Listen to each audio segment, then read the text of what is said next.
Okay.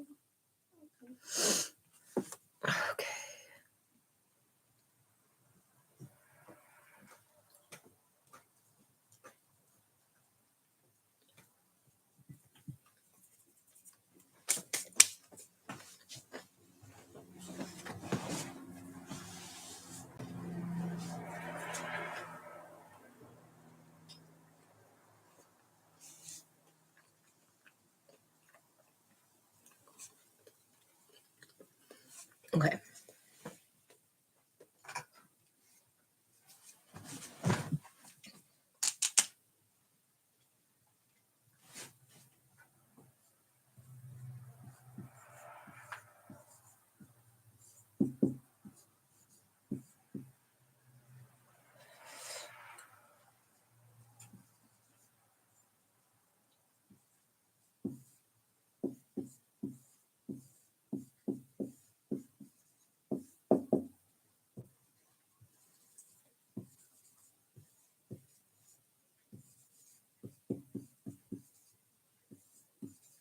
Oh, then can I do some Spanish, Mom?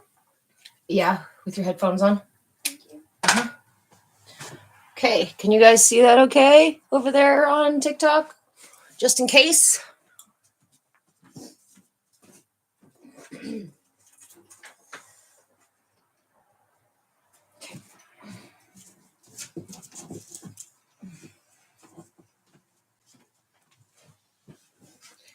Seraphim, good morning. Hello, everyone. How are you, friend? How are you, friends? Let's see. I am streaming directly through YouTube today, so I think it'll work just fine. I don't know. I'm trying to figure out how to consolidate things. If anybody has any tech skills or knows more, okay, I'm a 1984 kid, generously allowed into the Gen X circle by some, but otherwise a Zennial by others. And for the most part, when computers first became like a thing in the household, we didn't have them, right?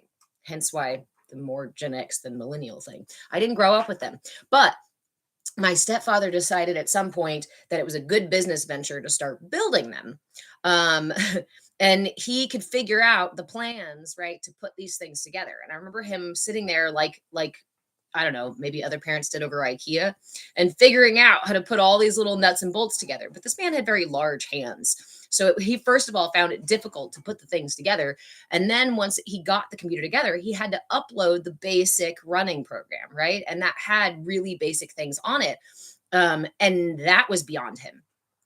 So I got the opportunity in the 90s to install these like initial programs and learn how to use the basic programs that came with these computers and start them up. So for that, I was pretty good. I was pretty advanced. I like knew my shit. If somebody had an issue with their phone or their computer or laptop at home, I could generally be like, here, let me help you defrag real quick. Let me help you do this. Let's reset this setting and we're good. Now I'm an old lady. I need the children to help me figure out how to run these things.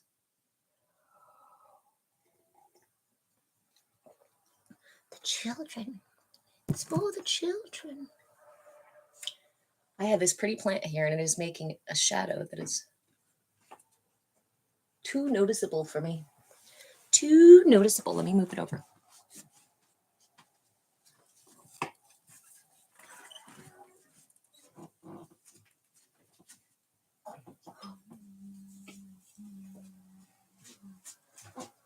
There it is. All right, my friends. What's that sound? Bacon. Bacon, bacon. It's the bacon. Baking dish. So everyone, welcome, welcome, welcome. I'm going to pull you in just a little bit.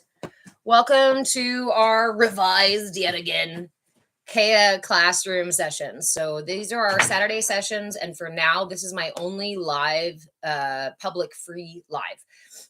If you are interested in seeing the live classes coming back, if you're interested in seeing more of the free content that shares with you the tools and the information about the chakras and the energy body, please go to patreon.com/move with change and find yourself a membership. I need to get 500 people over on a $5 membership and we are good to go. And I can start doing that stuff again. Right now, I'm not able to pay the bills. We can't even keep the internet on as it's going.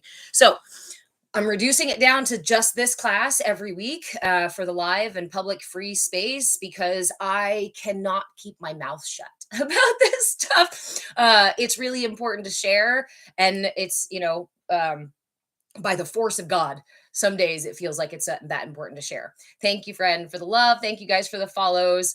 Remember to go follow me over on YouTube as well as on Patreon. TikTok is TikToky, it does a thing. So we just go other places as well. And the best way to support me is over on Patreon with those memberships there. I do have subscriptions here on TikTok. Apparently, the more money I make for TikTok, the more TikTok pushes my stuff out. But we are not here to make money for TikTok. So go over to Patreon. There's a tip jar over there too. And that helps me, like I said, keep going with these lives, with the classes, and with the free content. Just as a heads up, I do still have Monday night group coaching. It's our CAYA Kinship Circle. And that is an hour on Mondays, and that's available via the CAYA Kinship membership level. And then I also have a CAYA yoga class on Wednesday nights. This is a full hour class. It's a beginner class. Think of it kind of like our tiny yoga. I did the chair yoga class for over a year and a half, something like that. It was a nice, simple, straightforward, more about getting into your body, being present with your energy, and exploring the inner cosmos within, right? That class is for anyone on any level of membership. So that means if you're on a $5 a month membership to support the work that I do, and you can still get to this weekly, you get a 4 times a month free yoga class included with that membership, which there's nowhere else that you can buy a $5 for 4 classes or 5 classes, depending on the weeks, right? So I like to give generously. I also have to make sure the bills are paid. So if you guys can go find me at Patreon, I should write it right here as well. As soon as I write Patreon or YouTube, or I say go off platform, TikTok's going to start taking down my live. If we talk about a variety of things, TikTok will take down my live. So if it is frozen over here, go over there to YouTube. Hey, Natalie, how are you? Counting down the sleeps, my friend. Oh, I feel ya. Okay, so the other one is Patreon.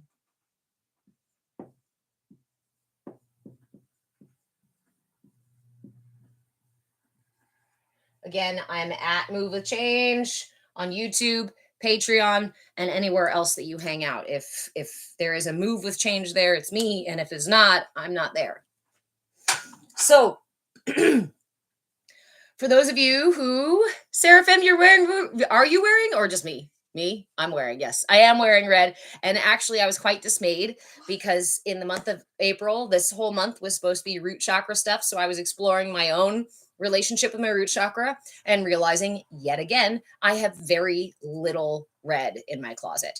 And that had me thinking, right, about the events that occurred both in utero when I was growing and through the first 6 months to year or so. Remember that the stages of development for the chakras are not like concrete. You turned 8 and now you're going to switch to a chakra, or you turned 1 and now the new chakra is going to start working.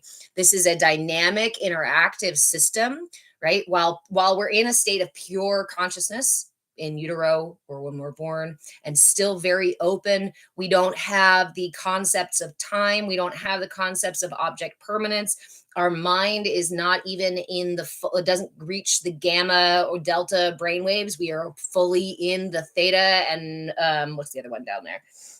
We are in the unconscious brainwaves while we are developing for the first several years actually of life. So during that time, that state of pure consciousness is actually part of what is activating our root chakra to develop. So the question of our root chakra in those first 6 months or so, we can say up to a year. I usually say 6 months because it's those first 6 months that really kind of give the bulk of the information to the root chakra. And from that point, we start to move up into the sacral chakra, because by the time we hit 6 months, most infants are going to have object permanence. Most infants are going to be able to understand things like being in the room and then out of the room and then back in the room, right? We start to understand when mom leaves the room that mom still exists outside the door and that she will come back, right? So that's a really important piece of the root chakra. We don't have the capacity to even really deeply understand or to anchor ourselves into our conscious reality yet. And we rely on the information in our environment to inform us of how to anchor into our environment, into our reality as a human, right? The first question is it okay for me to be here? Am I safe? Am I allowed to be in this body? Side note, hello. For those of you just joining, my name is Reverend Deborah. I'm an interfaith minister. I'm a movement facilitator, and I'm your shenanigan shaman. I forget to introduce myself sometimes because we've been doing this for like, what, 3 years now? These classes. I probably should have like a name tag and things. All right. Or just at least be more organized after I've been doing these for 3 years. Anyway, we're here. Come as you are. Show up as you are.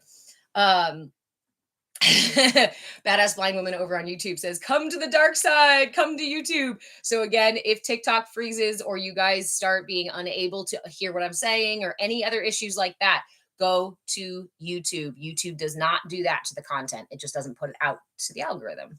So, all right. Thank you guys all for the follows. Please remember to go follow me on Patreon and on YouTube, because TikTok is TikTok. So first 6 months of life. First 6 months of life is really where our root chakra. And when I say our root chakra, what does that mean? What is this root chakra thing, right? It's that thing that we say is the color red. Well, did we arbitrarily pick red, or like where the hell is this thing, right? If you are seated right now, the anchor chakra, exactly, Terminator, exactly. If you are seated right now, you're sitting on your root chakra. Your root chakra is the base of your pelvis. It's also the coccyx. So it's the full bottom perineum coccyx sort of area, up to the base of the pubic bone. So TikTok's going to take me down for saying such things. It's the entire seat area and also includes the lower hips. Now, other chakras the sacral chakra actually really rules your joints. But when we're first getting settled into the earth, that energy from the base of our spine, from the base of our Sushumna channel, that central energy channel, that's going to anchor down into the earth. And equally, because we have an apana vayu and we have a prana vayu flowing through all of these channels, right? It's not just one direction. Like I said, we're a dynamic, ever-flowing system.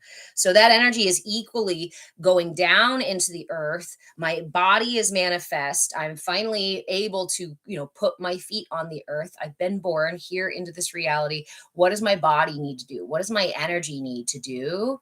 It needs to ground down into the earth to anchor us, to just like a roots would do, a tree, just like a tree would do, right? The tree is not going to be able to stand strong and tall. Hey, Jesse. Hey, Seraphim. Yay, over on YouTube. This tree is not going to stand quite as tall, and it's not going to be able to bear quite as much fruit if it has this tiny little weak root system, right? If it wants to grow big and tall, it's got to equally dig down deep into the earth. And that's what we're doing energetically. And the first question really is, right, am I safe? So what then do you imagine the root chakra, the challenge of the root chakra is? Fear, lack of safety.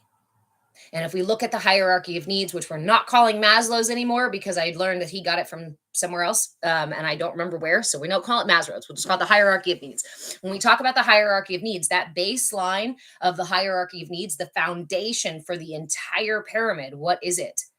Safety, security. It's a safe place to sleep. It's clean water to drink, right? It's a basic sense of being able to shut your door and know that it's not going to be broken into. You're not going to be accosted in your sleep. You're not going to deal with terrifying things or unsafe things in your safety net, in your safe little bubble. Now, if we can pause for a moment, because this always brings up a lot for me, if we can pause for a moment and just offer love, compassion, support, space for the people who are experiencing deep, profound fears right now, especially for the children in these first 6 months of life who are experiencing fear and lack of safety in those first 6 months, because there are places in the world where it's just simply not available.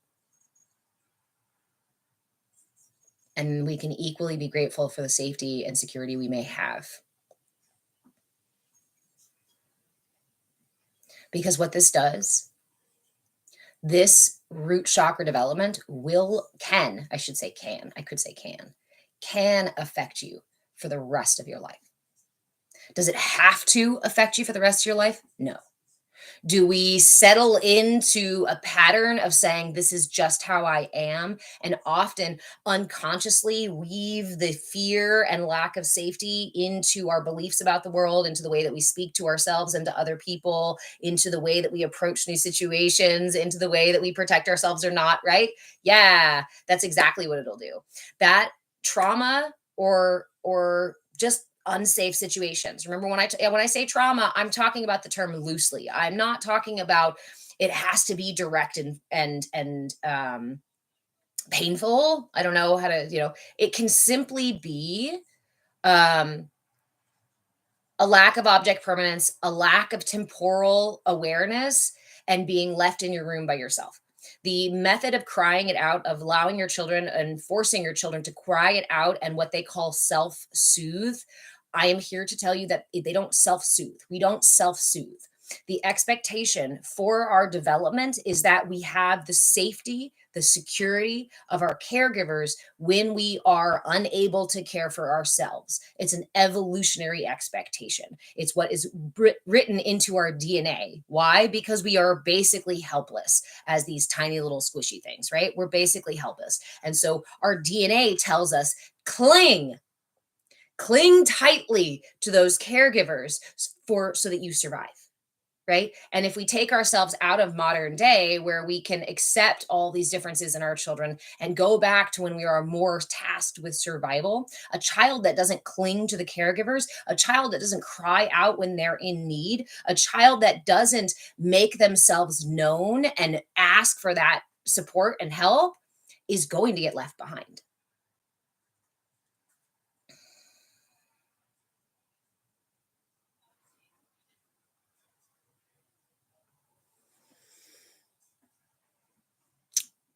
Brandy. Hi, Brandy. I'm not sure what you're talking about. I didn't call anybody. I've been live for the last 15 minutes. Thank you for the rose. Okay. So that root chakra is really important, right? We won't survive. If as infants we don't know that we need. Oh, good. Okay, good. Yay. That's why I was confused. I was like, what? What's going on? After 3 years of doing these lives, you'd think I'd figure these things out. But no, we're still here. Okay, so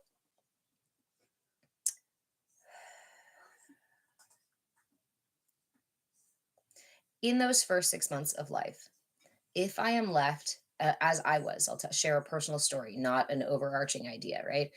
I was a child of the cry it out method. My mother read Dr. Sears, and it was the way that everyone told her she was supposed to raise a child.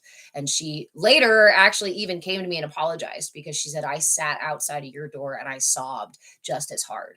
It was the worst. She's like, it was so hard because everything in me told me to go through that door and go get you. It told me to hold you. And she later, knowingly later, said, I should have listened to my heart and to my energy, because that was the truth. That was what was more important. And yes, eventually I stopped screaming bloody hell for, I don't even know how long, right? There's like a time limit on it or anything. But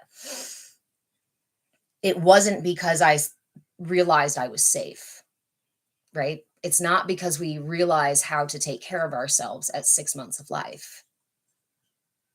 It's because we give in and we recognize, the energy body recognizes that we are not safe. And this mode of acting out, of crying, of asking for safety, for comfort, because that's what a cry is. That's what an infant's cry is. It's their only way of requesting what they need. We settle. We can settle into a place of disconnection from our body, lack of sense of safety, security, and an overarching fear that remains the kind of undercurrent for everything else in our lives. And I think this is the most insidious and the most important part of talking about the root chakra. If you feel like there is something just always there, if you struggle to trust new situations, but it's not up here, it's not even here in your gut, there's just kind of like something within you, right? This can be linked to that root chakra, to that imbalance in the root chakra. We can also see these things. So we manifest these things not only in our beliefs about the world, right? The belief that the world is a scary and dangerous place. And so then I'm going to act and behave in that way. I'm going to speak about it in that way. I'm going to talk to myself in that way. I'm going to change my beliefs about I'm going to craft my beliefs about other people and situations based from that lack of foundation, right? We were talking about the tree earlier. If I'm going to grow tall and strong and self actualize, bear all that fruit, right? I need deep roots. So, what's going to happen if my roots are not deep? I'm not going to get strong, powerful energy that can go all the way up. So, I'm going to struggle with most of my other chakras with being able to really expand and to ground my energy out. A lot of times when we have severe trauma, especially in several of those earliest years, we can just push our energy up to the throat chakra, to the third eye chakra, even to the crown chakra. It's a little harder to push yourself to the crown chakra, but that's when you're going to deal with things like chronic mental disorders. I try not to name them. I can't name them on TikTok or they take me down. We can spend a lot of this energy up here. So, for example, for me, the way that that manifested was actually really early spiritual experiences, which it perceived as this kind of gift, right, that I was given. And yes, there is a gift to that. But at the same time, I was exposed to those things and primed for those things because of the things, let's say imbalances, because of the damage that was done earlier on. So there's a double-edged sword to all of these things. As we grow, as we develop, it is a dynamic system that is constantly ever shifting and changing, but settles, right? It settles into a familiar place. And this becomes your character. Each of these chakras and the way that your energy is informing your body and your brain about your environment. This becomes our ego characters. This becomes our triggers. This becomes the way that the things that we fight for and the things that we believe we don't deserve. It is so important. And I want to step back for a second because it's less important to know exactly what happened. It's not important that for us to get hypnotized so we can go back and remember every single detail of our root chakra, right? You don't have to know whether or not you went through the cry it out method. You don't have to go talk to your parents about what the hell happened and get them to admit things or apologize. You can explore whatever therapies you want. But the most important thing to remember with the energy body, everything that still needs your healing, alignment, attention, intention is alive and well within you now in those energy patterns, in your energy patterns, in your belief patterns, in your trigger patterns. We can use these as diagnostic because what they are your energy body coming up. I like to call them farts, emotional farts, energetic belches, right? It just comes up from you. Why? Triggers, emotions, fears. These are the things that grip you and create your dreams and your fears and all the other things, right? Because they are asking to be aligned. In this space that we've created here, this CAYA space we've created here, we encourage you to come as you are in your alignment or your misalignment, because that is who you authentically are right here and right now. And that's actually really important because everything in your system is always supporting your self-actualization. like water returning to the ocean. Energy is always flowing through the path of least resistance to bring you to your highest good in every moment. And so it's an opportunity. When fear arises in me and I realize that I am perceiving a situation as dangerous, but in my cognitive space, I'm looking around and going, wait a minute, where is that fear? When we combine that conscious awareness, intention, and attention with the unconscious things, patterns that arise within us, we have the opportunity to build a relationship with ourselves. We have the opportunity to heal, align, and to integrate these pieces, not to push them away. This is something really important to in here. We don't push away those pieces. We don't amputate the ego. We don't get rid of our triggers. We acknowledge them. We make space for them. We build a relationship with them. And then that's how we learn to unconditionally love ourselves and love each other. So I wanted to add those little pieces here. I so elated. I like your username there. You say I like the ones when you get a little scared. Always funny. You want to hear a real interesting misalignment with my energy? When I get scared, when I get really scared, truly upset, like okay, truly like watching Saw in the movie theater or going to a freaking haunted house as a teenager, right? Or being on a plane that's bumping way too much. I don't scream. I don't, yeah, I laugh. I laugh. That is miswired energy because to deal with so many years, to deal with that lack of grounding, to deal with being so separate from my body, I lived up here. I lived up here. And instead of even feeling that fear, it comes out as this like misassociated experience. It was actually one of the things that pointed me to doing this work and to digging in deeply to figure out why the heck how could my wires be so crossed, right? That something scary doesn't give us terror reaction, but a laughter reaction. And that was an interesting exploration. Natalie, you say for those that have an imbalance in the root chakra, what type of people do they surround themselves with?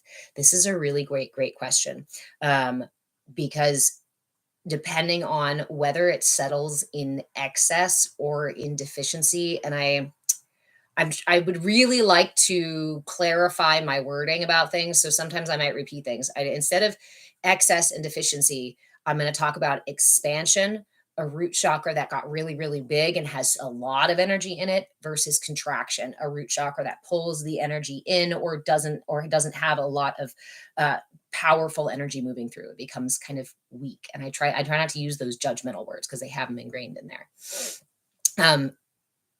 Haley, let me answer that question. Let's see. Does that go for someone that laughs with physical pain too? Yes. Yeah.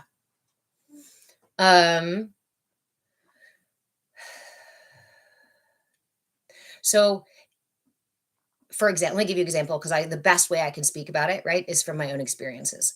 As I mentioned already, there was a severe lack of safety and security in my first 6 months of life and beyond, and that continued that way. So as I grew older, I ended up unconsciously surrounding myself with people who I later found out, right? I didn't see the red flags. I didn't notice any, I was just like, wow, you're so familiar and I really like you. Oh my gosh, we get along and kind of the way we do, right? And eventually, oftentimes, I would find myself surrounding myself with people who repeated the same sort of experiences, repeatedly made me feel unsafe. They repeatedly pushed past any boundaries I attempted to have. They repeatedly belittled my confidence, my self-esteem. They repeatedly tried to control who I was and what I did. But it wasn't initially. I'd see these people and I'd be so familiar. Then I'm like, oh my gosh, you're like, we're like besties. We're like cut from the same cloth.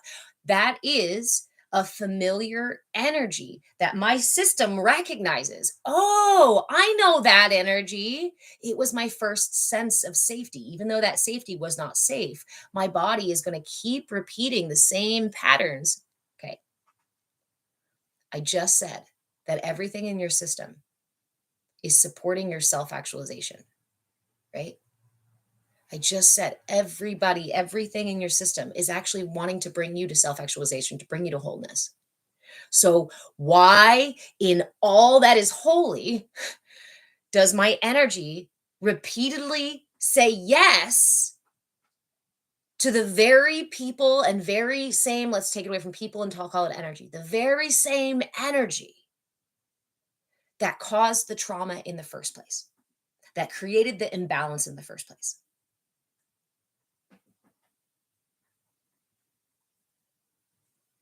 To heal it, to integrate it. I think one of the hardest parts about this work is when we look at things like fear and anger and grief, rage, regret, shame. How do I integrate those things? But I don't like those things. Those things don't feel good in me. This lack of fear does not feel good in me. This lack of confidence does not feel good in me. What do you mean look at it? What do you mean integrate it?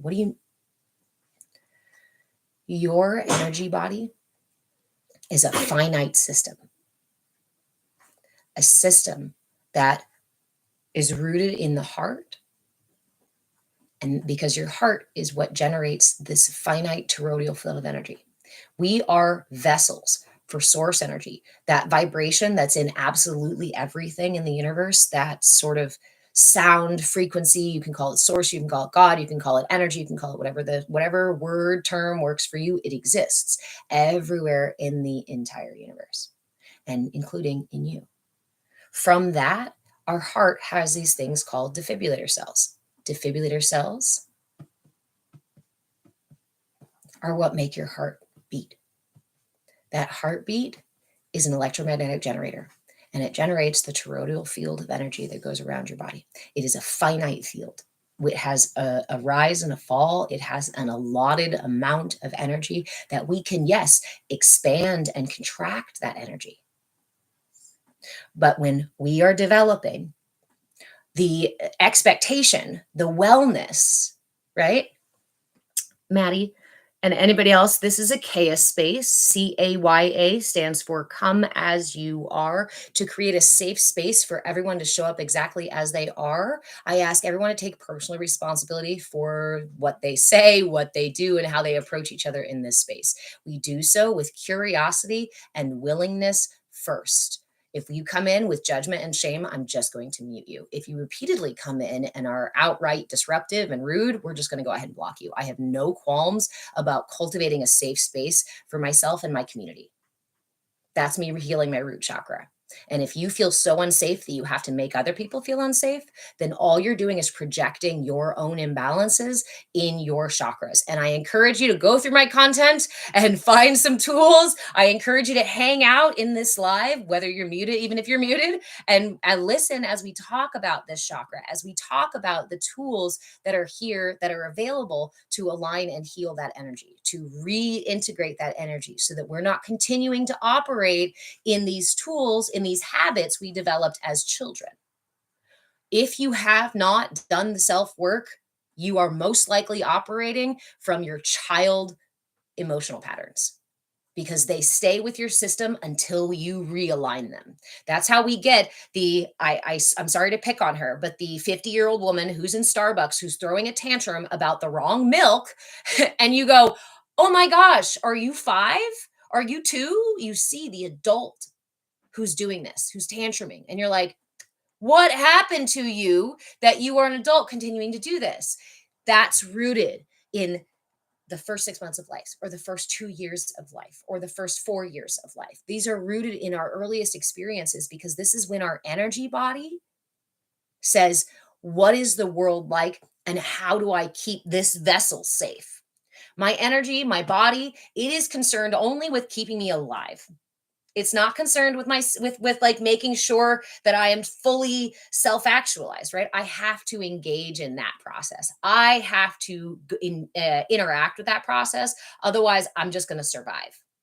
that thrival, that breaking through the unconscious patterns that I am just doing and being and being and being. And then if I am able to, if I want to self actualize, I start to have to use my guru within. I have to integrate those pieces. I have to recognize, you know what? Throwing a tantrum in Starbucks is not really getting me what I want. And it doesn't feel good in my body anymore. And I've lost some friends because I've done it to them. Have you ever had those moments where you look at your life and you're like, ooh, you know, that thing that keeps patterning? Yeah, I don't think that's working for me anymore. I don't think that's serving me anymore.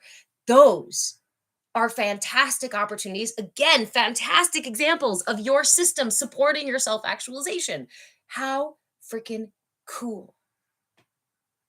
Jake, but it gives me star yucks. That's okay. Well, I don't go there. I don't go there at all. I've got my homemade coffee, which is a little bit watered down today, but that's okay.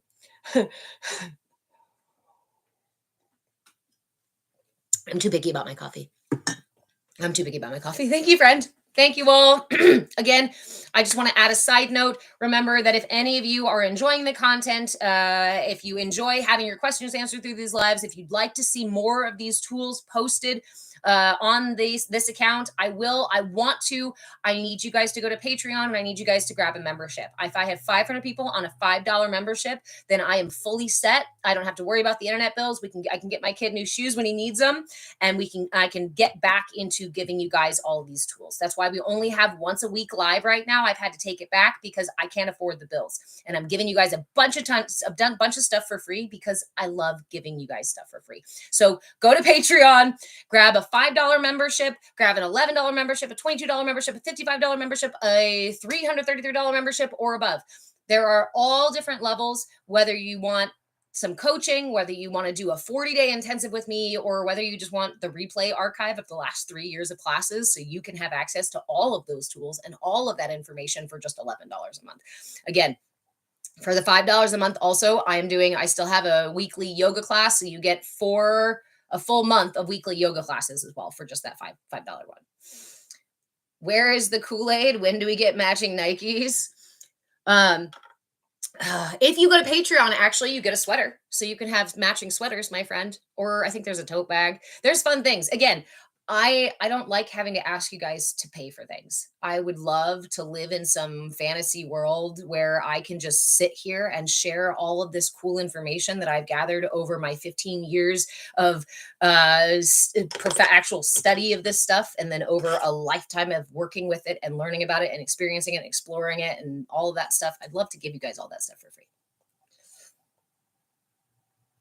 I'll take the earth grounding shoes. No Nikes. Yeah, no Nikes here. No matching shoes. We go barefoot. Are my feet dirty yet? They're already dirty this morning. They're not yet this morning, but they're usually pretty dirty. First thing in the morning.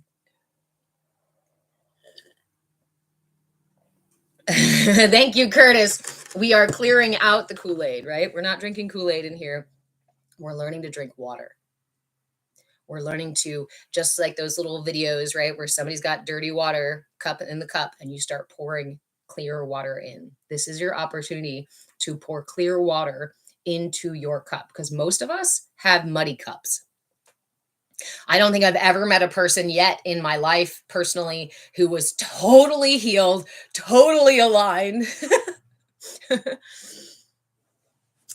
Haley, self-actualization uses our inner observation then.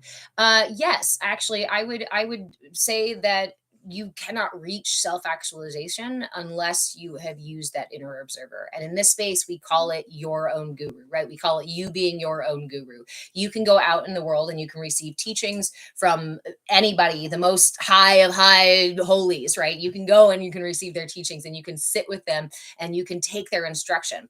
But when that teacher tells you to close your eyes and put all of your attention on your nose, and you do that, but your mind gets busy, right?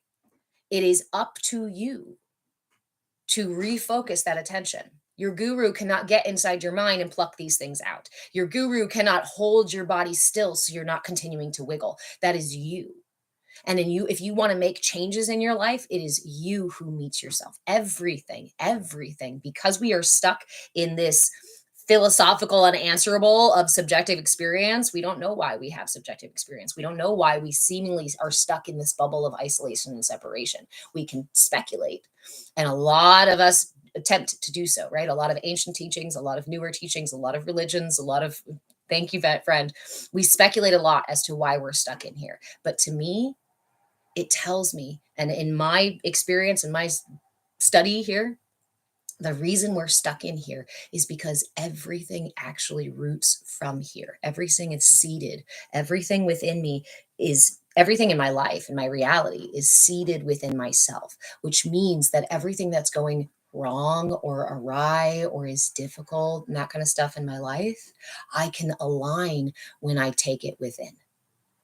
When I look within for the root of what's going on out there. And this is why I really want to teach. And this is why I won't stop, because we live in a world right now that says, don't look inside. That says there's nothing in there. Everything is actually only what you can see outside of yourself and touch outside of yourself and hear outside of yourself and taste and smell outside of yourself. And it's other people or these material things or this certification or this accomplishment or this success in your life or how many children you have or how pious you are. It's all these external things that will make you who you are, or that who are what you are. But it's empirically untrue. They are manifestations of who you are. And the way I teach my son, when no one is around, when no one is looking and no one is listening, when you close your eyes, the person you find inside is who you really are. And we can hate that self.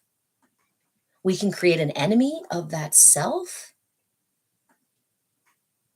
And that will be a battle we fight every day. Every single day, you will fight your own energy, and it won't go away because it's not trying to leave you. It can't.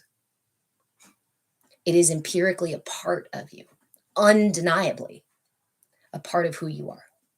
And as long as you're out of balance, as long as your system is like,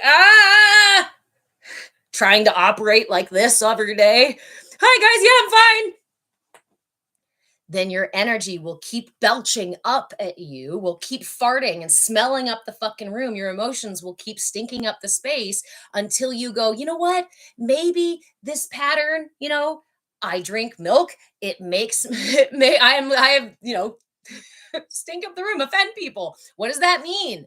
That means maybe milk isn't the best thing for me. We can transpose that onto our emotions. We can transpose that onto our reactivity, onto the way that we interact with people. We can transpose that onto our relationships. When I say, if I have grievances and I want to speak to my partner about those grievances, it is imperative that as they come up, I find healthy, appropriate ways to release that excess energy, that gas that's coming up, that emotional gas that's coming up. I have to find safe ways to do that. That may mean me building practices that allow me to process energy and then come back to my partner and say, hey, now that I'm not triggered, let me come to you and tell you what happened. And hopefully I have a supportive and conscious enough partner that they can go, oh, yes, please, let me hold safe space for you so we can process and love this part of you together. If not, and as I've been many times in other relationships, oftentimes we harbor those things because we are scared. We are not used to communicating about these things. We may have an imbalance in our root chakra. We may have a contraction in our heart chakra and a contraction in our root chakra and other things like that, right? And so instead, we wait until our partner and me and my partner are stuck in the car. And then I proverbially, right, lock the window, roll them up and lock the windows and let out all that emotional gas while they're trapped in the car with me and they can't go anywhere. You ever done that? Ever had that done to you? It stinks. When somebody just off gases all their emotional baggage and you're like, what? How long has that been festering in you? I can smell it. It's disgusting. It's rancid. Why didn't you just bring this to me when I first, gave you the rotten piece of cheese that you didn't like?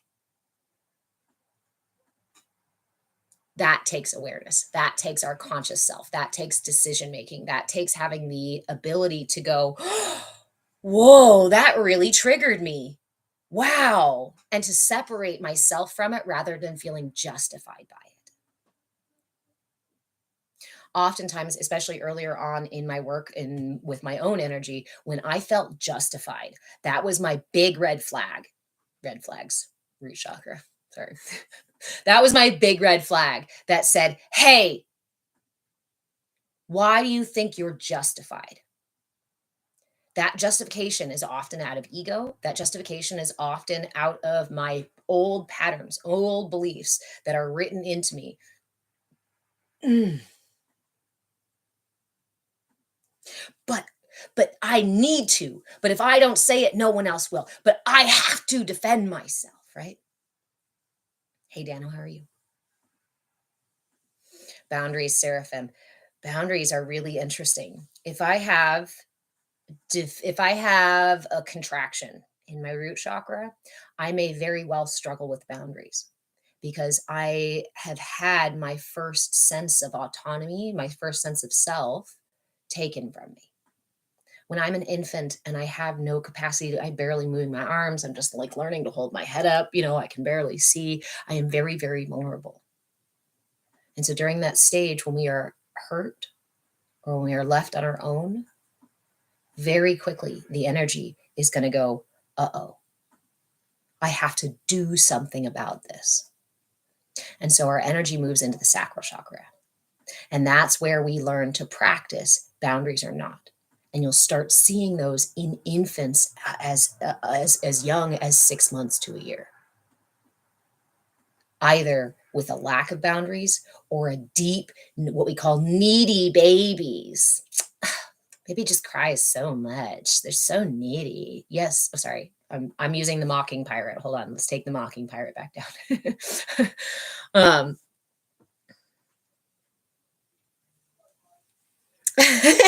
Charity, you also have barefoot feet. Fantastic. Fantastic root chakra work, my friend. Dirty feet. All right. Hold on. I know I missed some things here and I just wanted to scroll back for just a second. Margaret, you say, good to know everything happening starts within. We as a society are very externally focused. And I want to comment on it just one more time because this is why I do what I do. It's why it's so important. It's why I'm here in a lot of ways. I've been studying marketing manipulation since the 90s. And I've been watching. I wanted to be president when I was a kid. I also wanted to be a nun, but those things don't work together. So I've been watching these things. I've been watching a lot of these things that's been happening in this country. And it's almost as if we live in a world where when we are born, we are told that we collectively have to hold up a wall. And we're told, put your nose to the wall, right? Go to school, wake up at this time, eat at this time, sleep at this time, eat this much, only this much, not too much, not too little, live exactly like this, dress like this, go these places, have the car, have this thing, just pray every night, do your religious, hold up the wall, hold up the wall. And what they'll do, the ones telling us to hold up the wall, have cut us a brick in that wall. And through that brick, there's Eden, they say. Everything you need, everything you want, your retirement, all your good stuff. Someday you'll have all that beautiful stuff. Maybe you'll get into heaven, like all of these things. If you just keep holding up this wall for us, I promise someday you'll get inside the gate. You'll get inside the wall. And then this neighbor next to me and that neighbor next to me and the ones down the line, if someone steps off the wall, they'll say, hey, hold up the wall. We all have to do it. You can't step away. Hold up the wall. We've got to keep it up. You're going to ruin it for everybody. The gift, I guess, in my life was that wall hit me. And so I turned my ass around and I said, screw the wall. And that's where I found myself. That's where I found God. That's where I found so much more insight and understanding and personal strength and sense of security and safety and love. And I got to fall in love with myself. I got to come home to myself because I had left home to hold that wall up like most of us did. I denied my own body, my own heart, my own mind, my own reality to hold up this wall because we were told that's what we're supposed to do. And so, yeah, What I'm doing is, in my opinion, very radical. You can go and you can search this stuff on Google and you can find bits and pieces. But I don't know anywhere where you can combine the tools to work on each of these chakras with the developmental stages and the understanding that the way our energy develops creates, manifests all that you are, all that you see, all that you experience. Okay, now she's talking hyperbole, whatever. All that I am, all that I see. Okay, there is really a world out there, though, lady, right? Yes, yes, there is. There is actually a physical world out there that we share. Here's the kicker: your eye only sees a pinhole clearly. Go look right now. Focus on something. Look at one thing in your environment. I don't care what it is, one thing. And tell me how much of your vision is actually focused. It's not much, because your eye can only actually take in that much information at once. What about the rest of it then? What about everything else that I see in this space? Your brain is participating in your perception of your reality. My brain has seen my living space, this space right here, so many times that it's easy for it to fill in those spaces. And that's part of why we feel safe in familiar spaces, is because our brain doesn't have to work very hard to see what's in that space. If we have those early traumas, we may end up with things like hypervigilance. That equates to your brain and your eye. Thank you, friends, for the follows, for the love. That's your eyes moving extra time. That's your brain moving, working extra time to try to keep you safe, because even your home environment wasn't safe. It's me living with hypervigilance, thinking I had a superpower.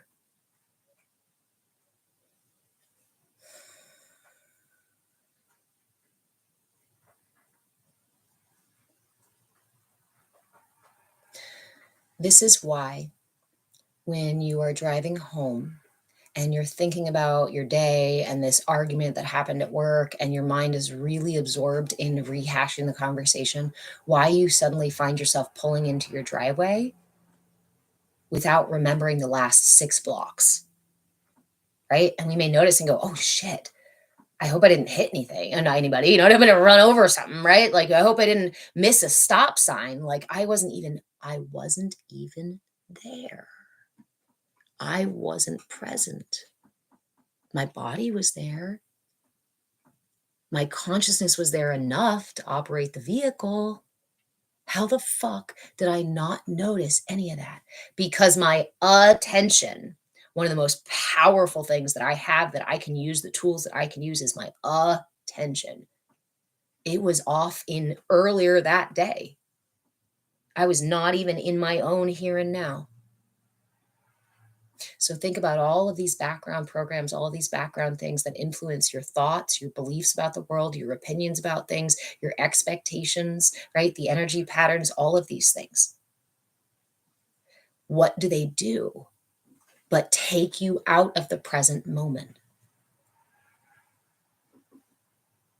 If I'm headed to the grocery store and I park in the grocery store parking lot and anxiety grips my gut, is anxiety gripping my gut because I see something right in front of me that's terrifying or that warrants that anxiety?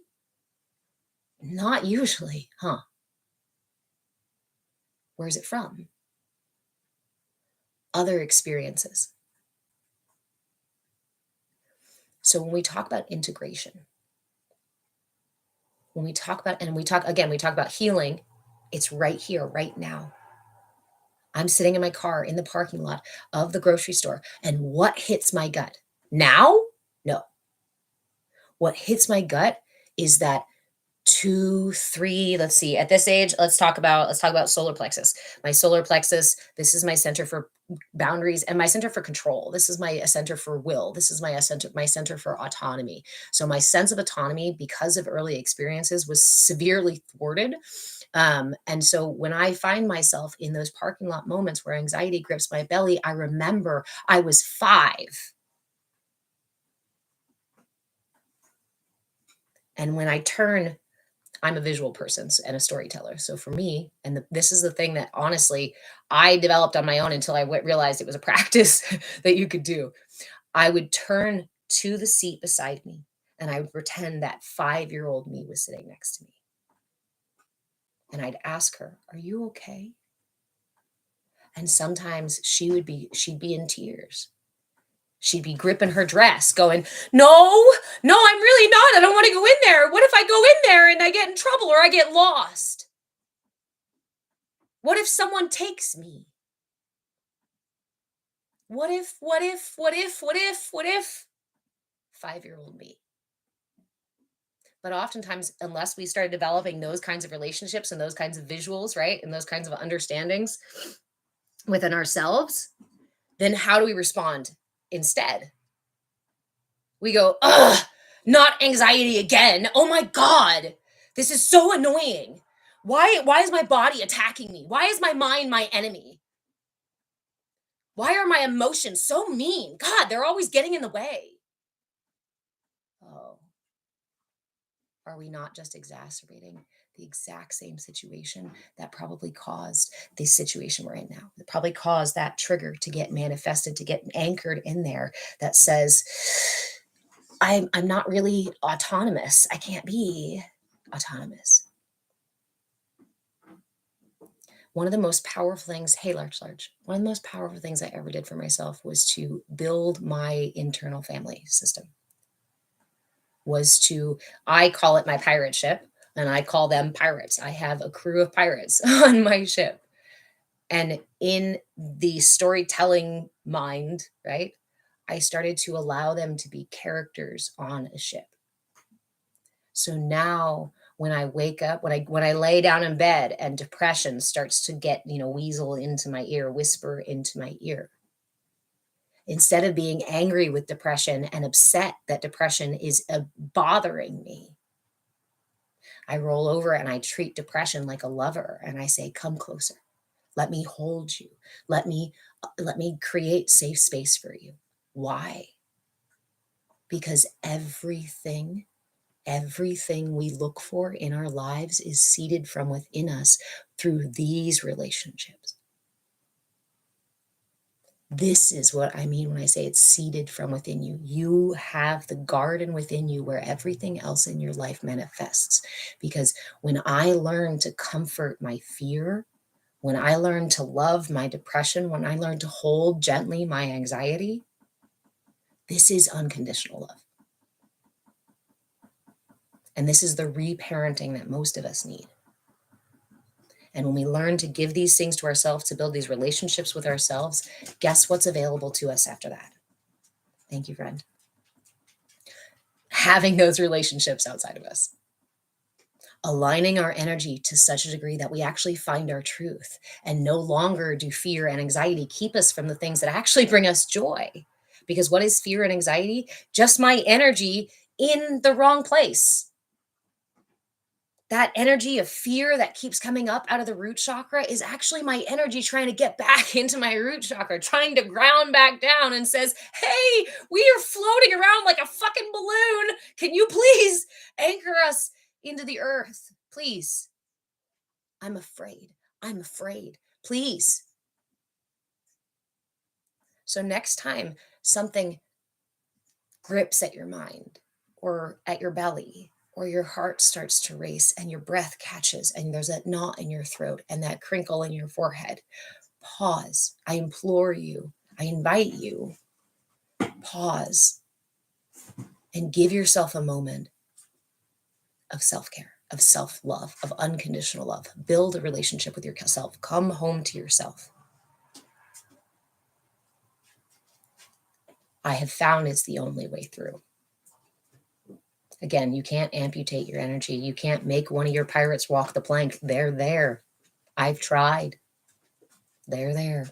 And the more we push them away and the more we deny them and the more that we pretend that they don't exist, the more they fester and the angrier they get. That inner child within you that wants to run and scream and dance and play, that got thwarted and put down, is living inside of a box somewhere within you going, let me go. And it's going to create chaos because it's not supposed to be stuck in the box here in your low back.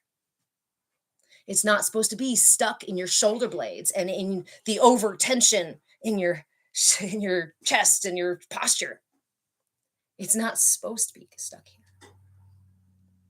Our energy is intended to be free flowing and dynamic in all the directions.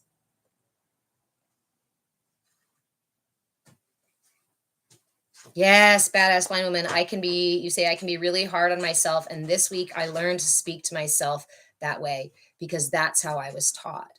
I learned that I speak to myself that way because that's how I was taught. Mind blowing. It makes so much sense. And when we find these things and we realize how simplified we can get them, that's when they really become the powerful messages, right? Yes, Glitterbee. Glitterbee, you said it. Could that little kiddo be the monster under my porch? I have come to understand, again, through my personal exploration and working with others, coaching with others. I do offer private coaching available on Patreon.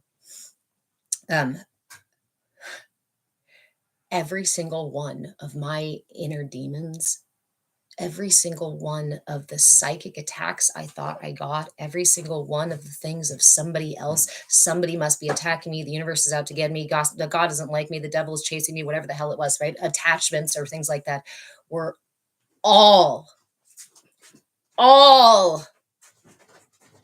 rooted in imbalanced energy. The voice that loved to sing became the anger that I used to cut people down. I had a mean, spicy tongue. Why? Because that energy needed to come out, wanted to be expressed, but everything was out of balance. So did it come through the heart? No. It skipped around the heart. My heart was too tired. My heart was so busy taking care of other people, pouring out this way. I had nothing left for those situations. And so the energy came hot and spicy.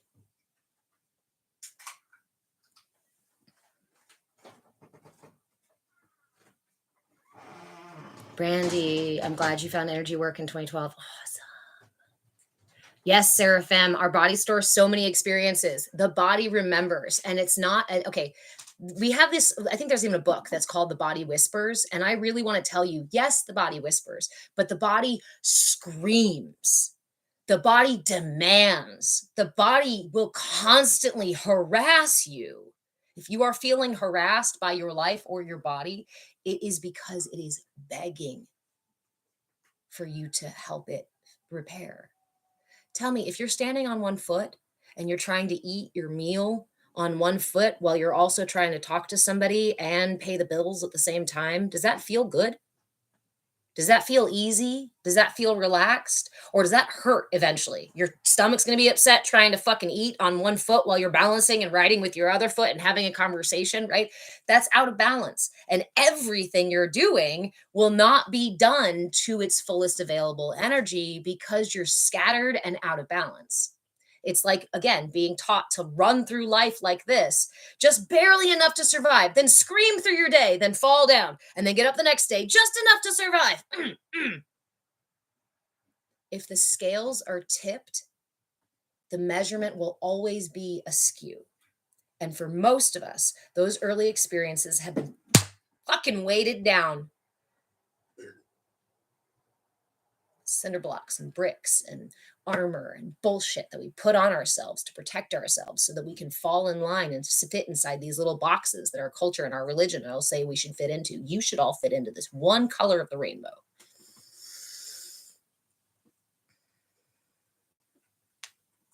Ooh, Jessica. Hey, how are you, friend? You said you're currently reading The Body Says No. I haven't heard of that one. I'll write it down.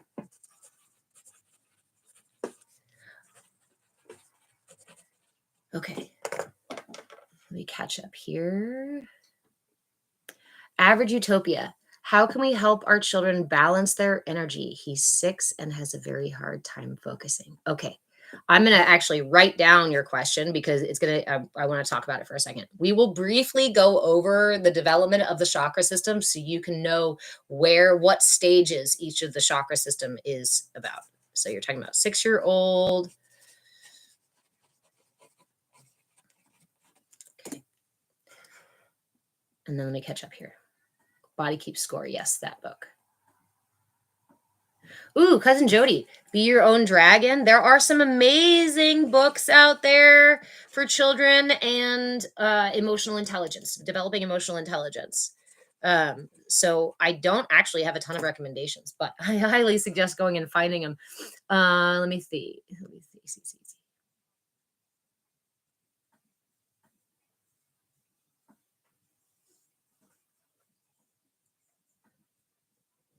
Okay, I caught up.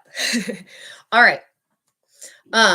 Eddie, you have a quick question? Sure. And then we're going to go through we're going to go through the stages of development that at which each chakra develops.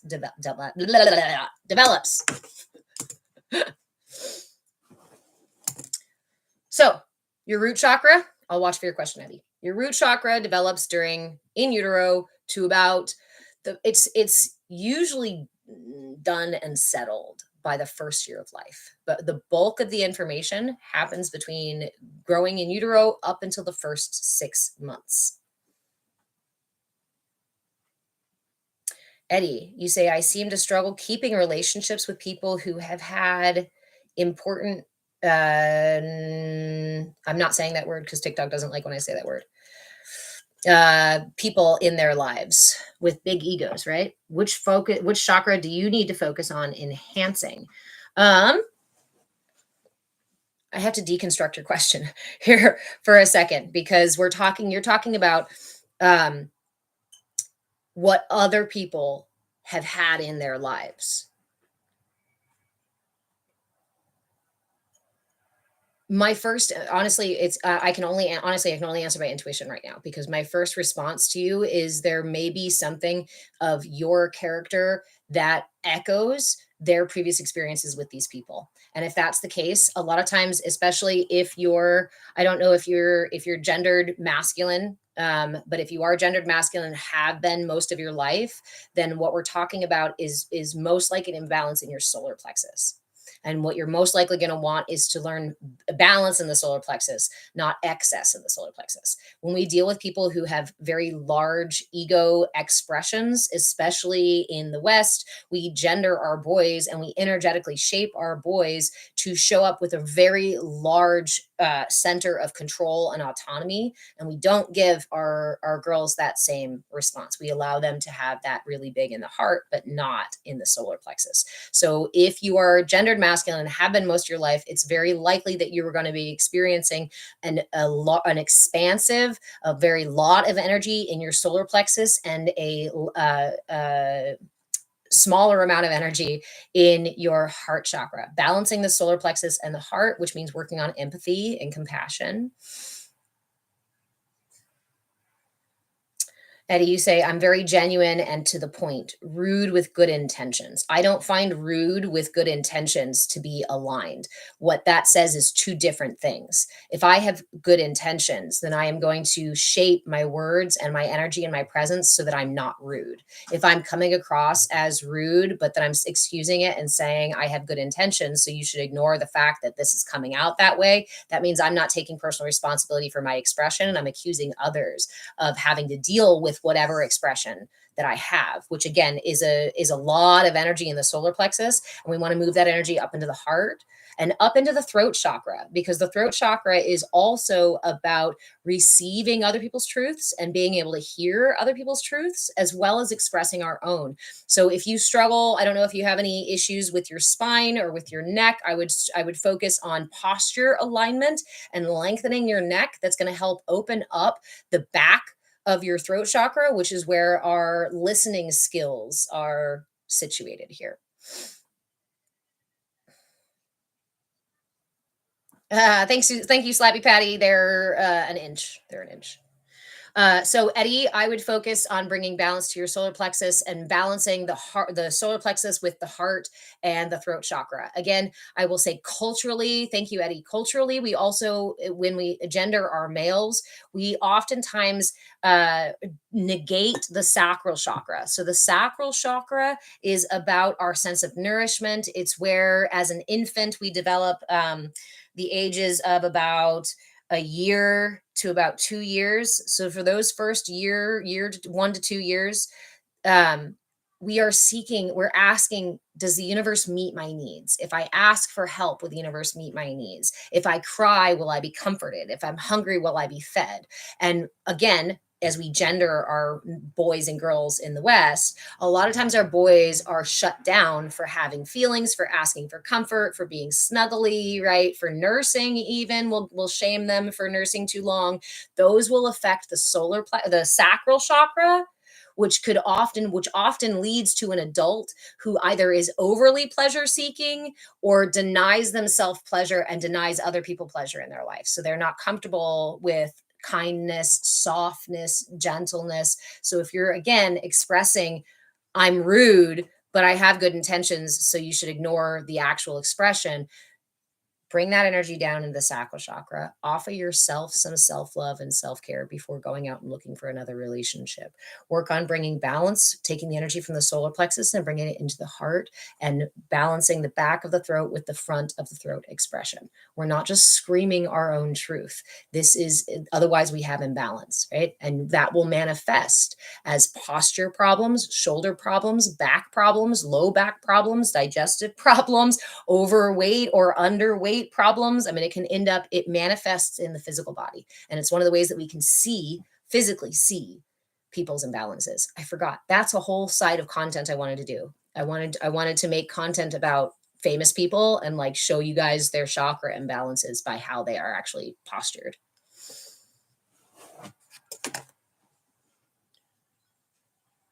Susie, is the throat chakra on the board? Just tuning in. No. So we are actually, we're still in April, technically. Yes, we're still in April, I think. April is our root chakra month. So just a heads up for those of you just joining. Hello, my name is Reverend Deborah. I'm an interfaith minister, a movement facilitator, and your shenanigan shaman. So expect shenanigans. And this year we're doing our Inner Light series. January, we talked about the aura. February, we talked about the koshas and the elements inside of the body, and the channels inside of the body as well. Then in March, we talked about the lower chakras, the feet chakras, the knee chakras, the vritti chakras, the belly button chakra, the earth chakra. And now we are at the root chakra. That means next month, we're going to go to the sacral chakra. Please, please, please, if you love what I do or you want more from what I do, go to Patreon. I move with change on Patreon. Go follow me on Patreon, grab a membership so I can keep teaching. The more memberships I have, the more free content, the more content you guys get, because I can actually afford to do it. Also, follow me on YouTube. YouTube is always live along with TikTok. Oftentimes TikTok doesn't like what I have to say and doesn't want to share my stuff, so they'll take me down or they'll freeze the thing. So if I'm ever frozen, go to YouTube, follow me on YouTube so we can do more with YouTube as well. I appreciate anybody and everybody who's already on Patreon supporting me. If you have tech skills or editing skills and want to trade a membership, please reach out. I am actually stuck at a ceiling right now from all this information that I want to share and teach and create, and I can't do it alone. And I need a team of people who are really into it and want to help me put this message out. So thank you all. You can send me a message. Thank you, Donald. Me too, Jessica. I'm glad I'm on YouTube. You're very welcome, Haley. And thank you all for the questions. I'm not done yet.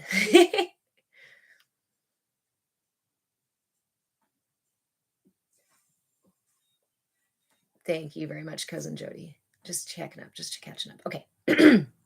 And again, thank you, Eddie, for that question. It was a really great question and also a really vulnerable question. So I really want to say thank you. Yay, Glitter Bee. Okay. All right. So root chakra. We're talking about the root chakra. We're talking about the body whispers, the body remembers, be your own dragon. 6-year-old. I remembered. Okay.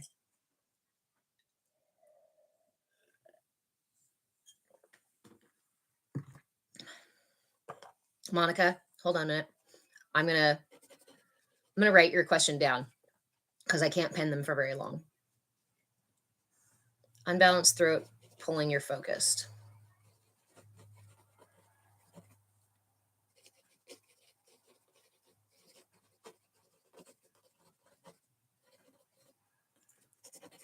Honestly, and we can get a little deeper into it here in a second, Monica, but I would say almost always start with the part that's screaming. You can follow that down to wherever the root is. It may be in your root, but you're not going to find it unless you follow the thread. So if it's the throat chakra that's loud and grabbing for your attention, give that all of your attention. When that settles, you're going to find it a little deeper, and you're going to find it a little deeper, and you're going to find it a little deeper until you find the root, right? Okay.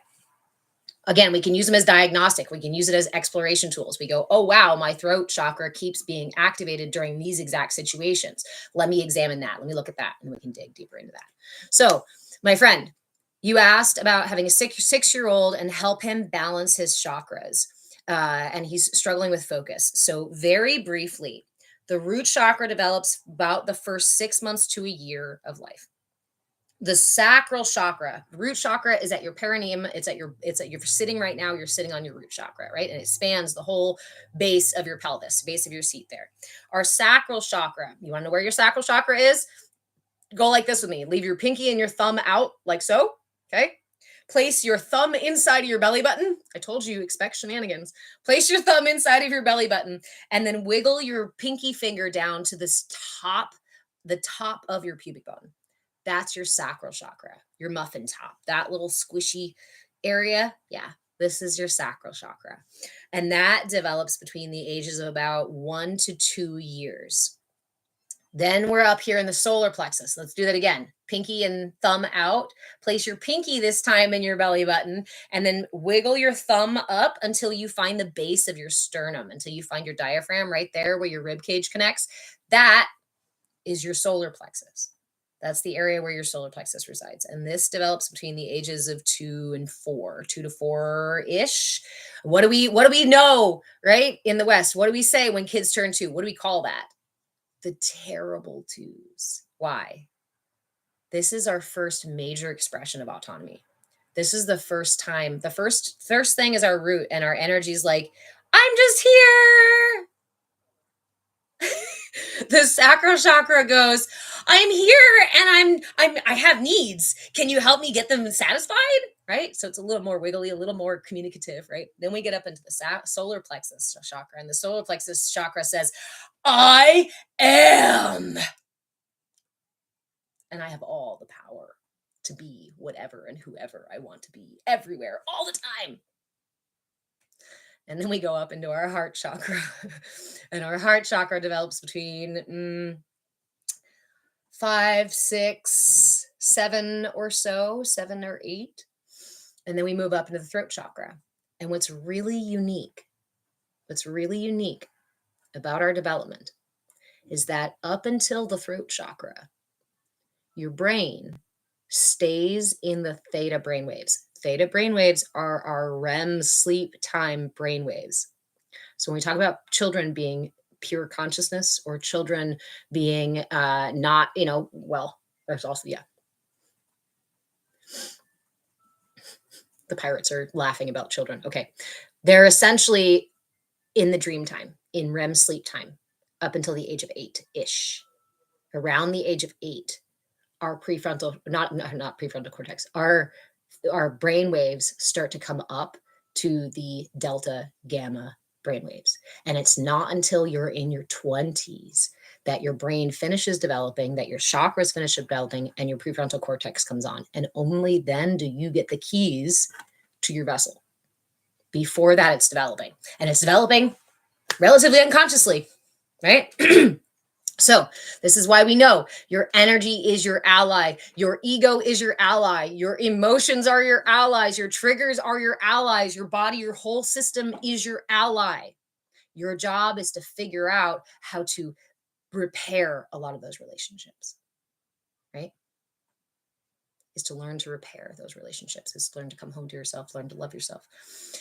Isabel, say the age for the heart chakra again. The heart chakra is between the ages of 5, 6, 7, and then we get up into the throat chakra with 8, 9, 10, 11. By the time we start hitting puberty, now we're going to go up into these areas of the third eye chakra and the crown chakra. These are not so compartmentalized. These are active, especially your crown chakra is fully active when you are from the moment you're born. Your central energy channel here is the Sushumna channel, which that divine energy, that source energy, that pranic energy comes through the root and the crown. And this is what comes into the heart. Then the heart beats, and that develops your toroidal field of energy. And during those first 20 some years of life, your energy body is learning how to pattern. It has a breath. It's learning how to breathe. It's learning how to move, just like you're learning how to move your physical body and breathe your physical body, right?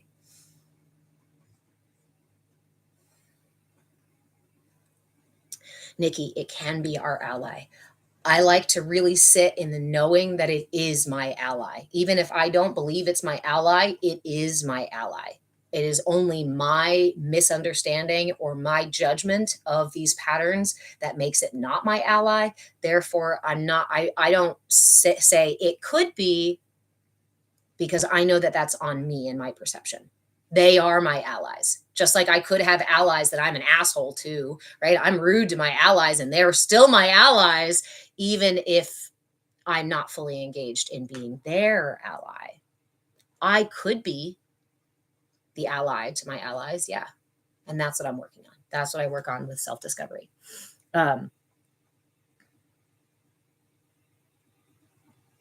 Yeah, we don't demonize ego in here. Ego is for integration. So throat chakra. Okay, now we have development of all those stages. Thank you guys for following along with me as I kind of weave through this information, because there's so many questions and there's also so much information. So a 6-year-old is right here. Each of our chakras have a front and a back. The heart chakra, the throat chakra, the solar plexus chakra, and the sacral chakra, the back is directly behind the front. The root and the crown are at the top and the bottom, right, of our bodies. The third eye is at a 45-degree angle. The front is here.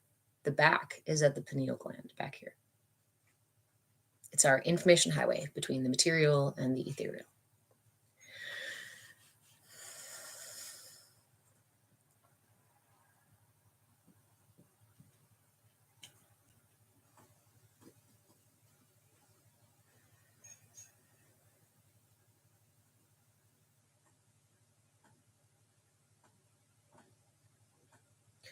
When our children are developing in the heart, we want to give them ample opportunity to feel seen, to feel loved, to feel included. And during this time, especially again, as we gender our boys really young, and we make it difficult for them to feel safe in that place of compassion and empathy. So not even if, I would honestly create space every day to check in with your 6-year-old's heart.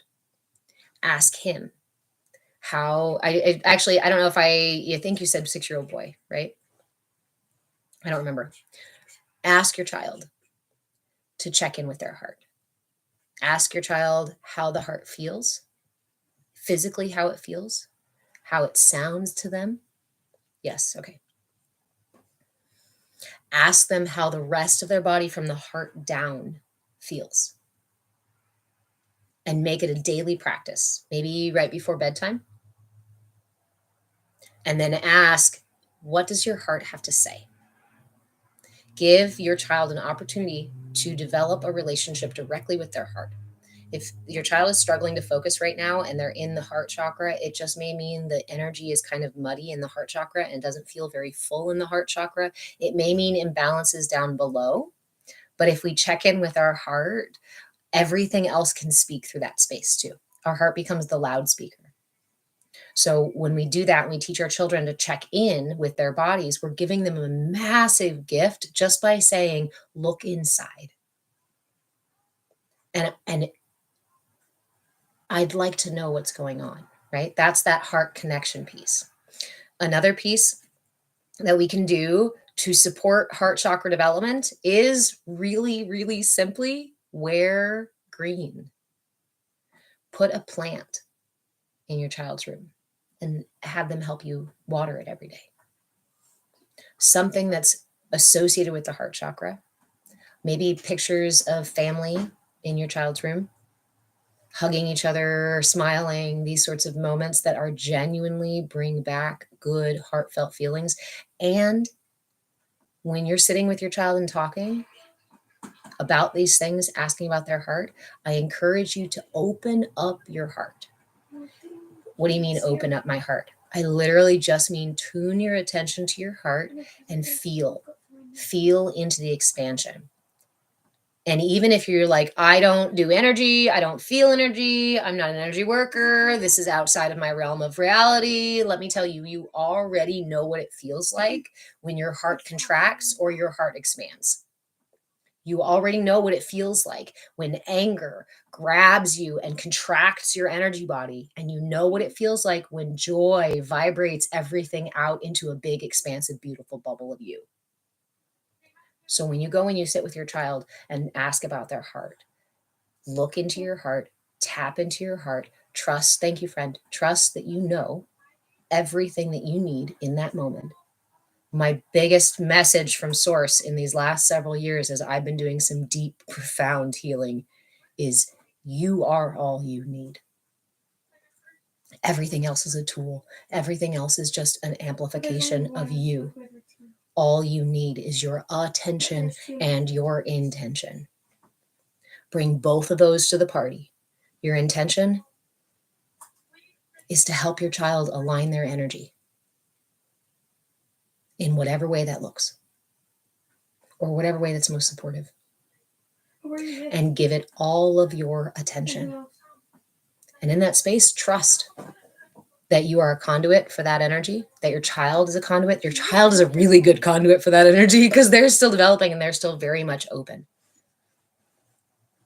Trust that honestly, you'll probably learn something really profound through the process. You will receive energy alignment, chakra alignment through being with and intending to assist your son. Because we're interconnected, right? We are not just these isolated little bubbles floating around in the universe. We are intimately interconnected. In fact, I love science. I love science because a lot of this stuff people talk about as philosophy or as esoteric, like that it's not even right. It's not. It's or myth or whatever. But this is very real. This is very palpable.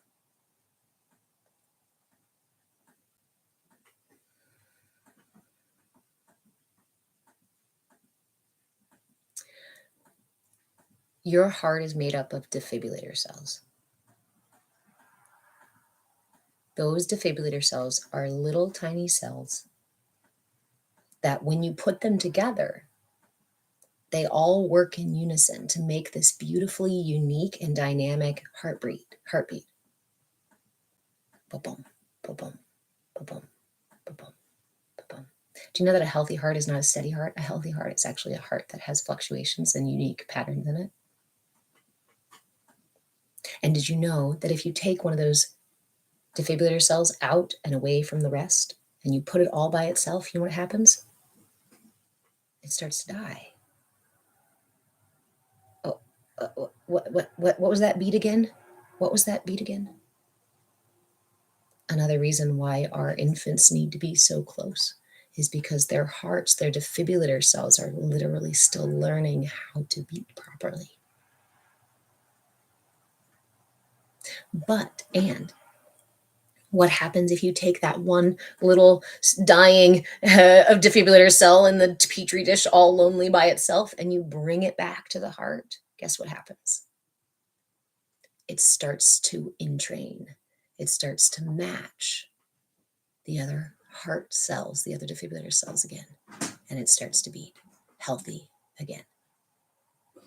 So when we say love wins out, when we say love conquers all, this is what we're referring to. And why is it that you knew that that was your mother calling right before the phone rang? Why is it that you know something is amiss with your partner when they came home, but only you notice? Why do we know when our children are fearful, even when we're on the other side of the house? Because your defibrillator cells, your physical heart, has become so familiar with the physical heart of some other person that it's part of your memory. Muscle memory, heart memory. And if we want to get deeper into string theory and quantum mechanics and things, it says you don't even have to be anywhere nearby.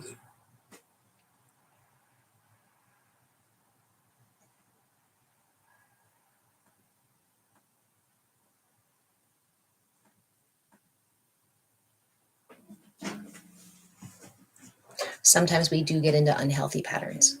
Thank you guys for the follows. Can you get a biscuit for me? Sure. You're welcome. Okay, so hi, kitten cat. What are you doing?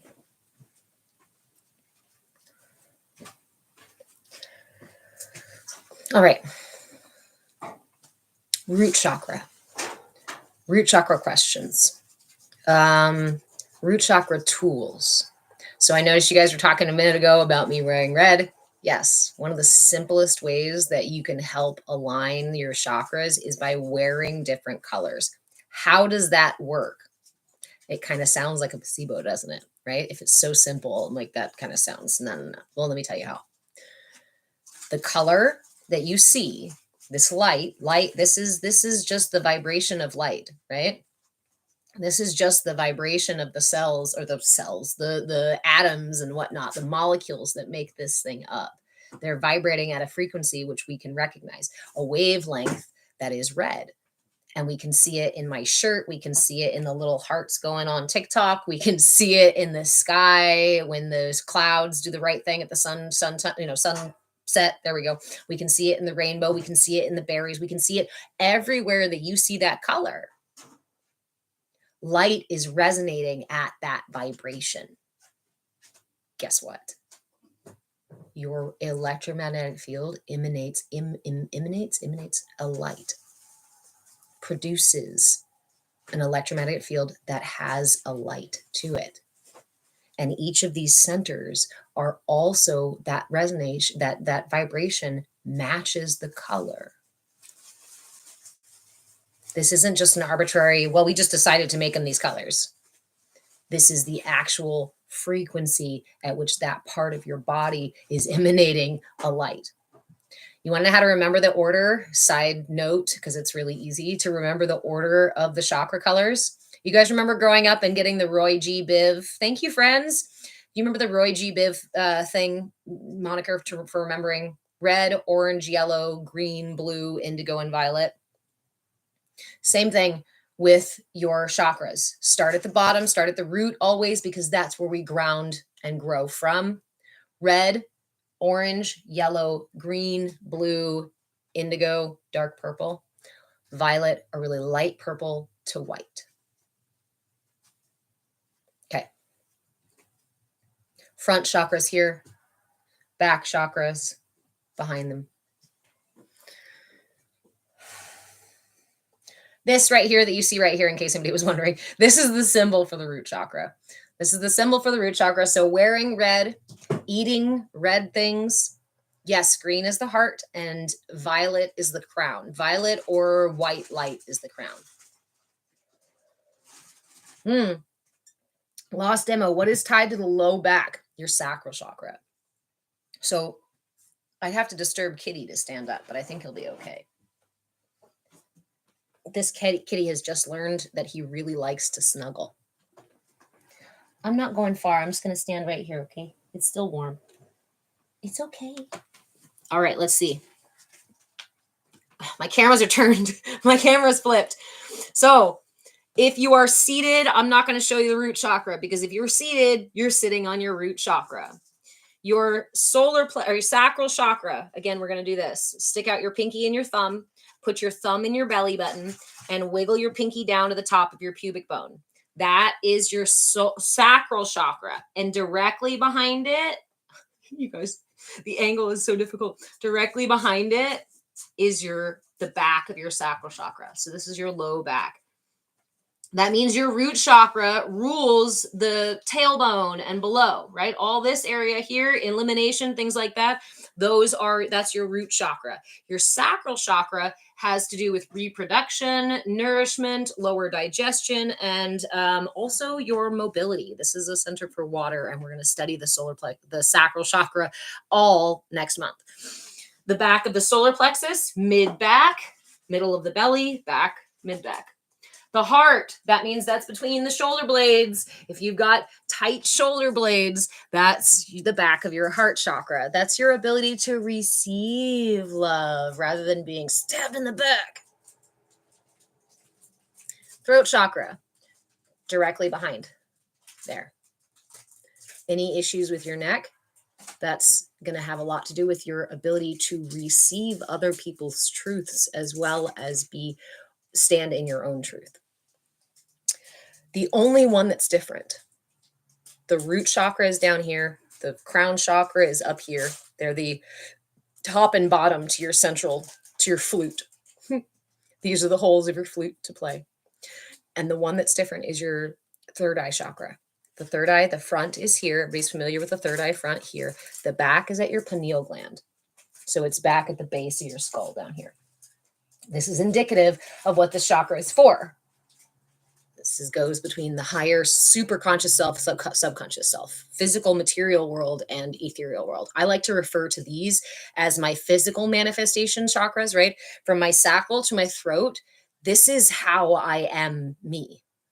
This is all of my personality. This is a lot of the conscious patterns that I work with. This is a lot of the behaviors, my ego triggers, and all that kind of stuff is mostly manifested in the sacral to the throat. This is about my connection to the divine, to my higher self, as well as to my subconscious self and my past self. My crown chakra is the center for my connection to the divine. It's my ability to completely self-actualize. It's my ability to enlighten, right? It's the channel through which that energy comes in, as well as which my energy goes out. The root chakra is literally my presence in my physical body. So that's why traumas in those first 6 months of life, or with the root chakra, oftentimes will end up integrated, thank you, Tracy, almost entirely into my body and not into my conscious mind. I might really struggle, if I remember at all, memories from events that happened back then, because I was not conscious enough. My mind did not have any sort of frame of reference for those memories.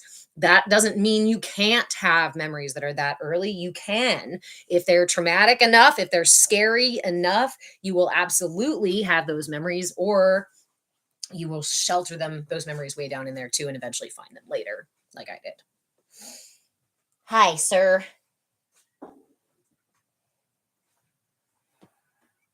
Hello. What do you need? Okay.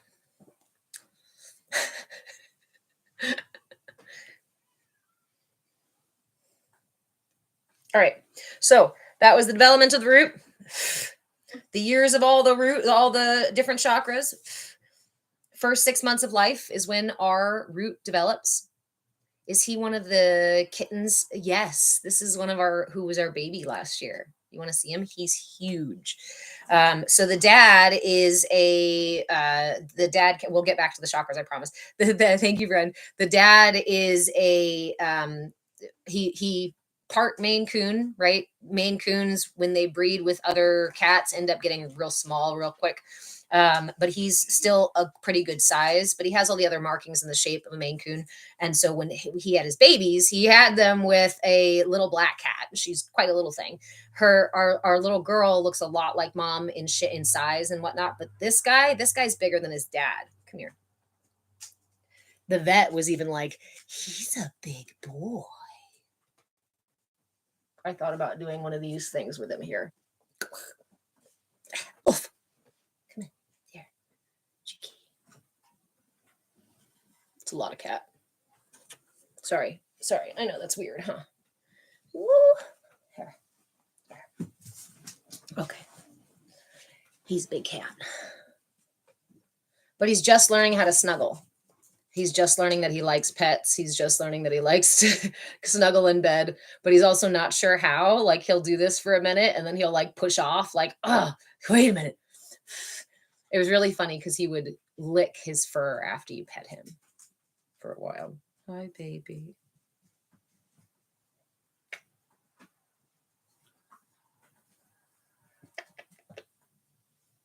Okay, well, break for kitty snuggles.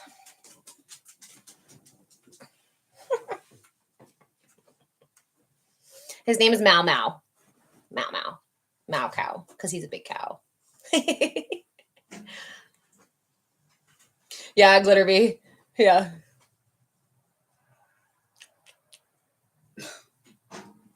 So, tools for the root chakra. Tools for the root chakra. One of my favorite things beyond just telling you to wear the color and eat the color of the chakra. One of my favorite things is mudras. Mudras are really powerful tools because they work to redirect the channels of energy in the body.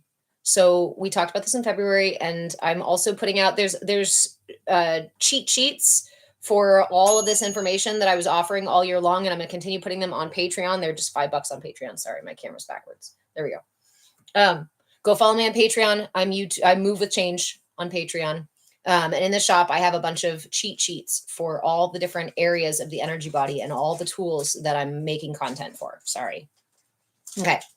So mudras work to redirect the energy channels in the body. Breaks over, guys. Okay. Here are the elements as they relate to the mudras, as they relate to the channels in your body. The thumb is fire. The index finger is air. The middle finger is ether or spirit. Earth is the ring finger, and the pinky is water. So mudras work by redirecting these channels and changing how, right? We energize them with fire, or we can close them in and quiet the energy of them. This is how mudras work. And this is why mudras are so effective. Key thing to note when you're holding your mudras, please try to hold your mudra for a minimum of 5 minutes, because it takes about 5 minutes for energy to circulate through your body. The way I remember this is 5 in numerology is the number for change. And if I'm seeking shifts or a change of any kind, I have to have a minimum of 5 minutes so that my energy actually has the opportunity to offer shifts and changes and to do the things. Yes, Monica, one more time, no problem. Fire, air, I can never do the finger alone. Fire, air, ether, earth, water. Fire, air, ether, earth, water. So our mudras for this month, I have the Gata mudra, the Rudra mudra, the Abhaya mudra, and the Shakti mudra. The Shakti mudra is a good mudra for the sacral too. And I would say even more traditionally used for the sacral, but I wanted to use it here on the root because the root is a yin energy. The root is about connecting to Gaia, to our divine feminine energy, to the apana energy, to the downward, to the resting, to the dark places in the womb in which we grow, through the cold, wet earth where we put our seeds so that they can reach up to the sky, right? So Shakti Mudra is going to get us nice and down into that root chakra as well. Joey, what does ether mean in this context? Spirit, source energy, that energy vibration, right? So if we look at the entire universe, if we calculate the mass versus not mass in the universe, the amount of mass in the universe is actually very, very small compared to the whole of the universe.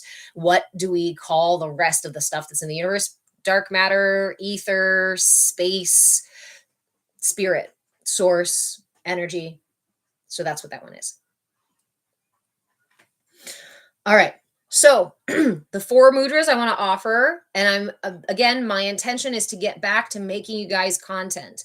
I need 500 people to go pay $5 a month on Patreon at Move with Change, and I will be able to pay the bills and I will be able to get back to creating all the content. Right now, I can't keep doing that because I can't even manage to keep the bills and the lights on. So I need you guys to go. If you like what you get here, if you want to see more of it, if you want content that you can download and keep for yourself, where it shows you how to do these mudras, if you go back in my content, there's a bunch of them from earlier this year and a ton of them from last year, because I was really interested in giving you guys all the information and was less concerned about what I was getting back. Oops, that's my own imbalance. Thank you, Joey. And so I am learning to balance that flow in a way that still feels authentic and true. I'm not a gatekeeper. I'm not trying to hide information. I'm definitely not going to sit here and nickel and dime and like money mindset, you guys, because it's not my reality. It's not the truth for me. What is the truth is that this is really important. And I know that if I keep giving you guys this information, you will go to Patreon and either leave a tip in the donation jar or grab a monthly membership.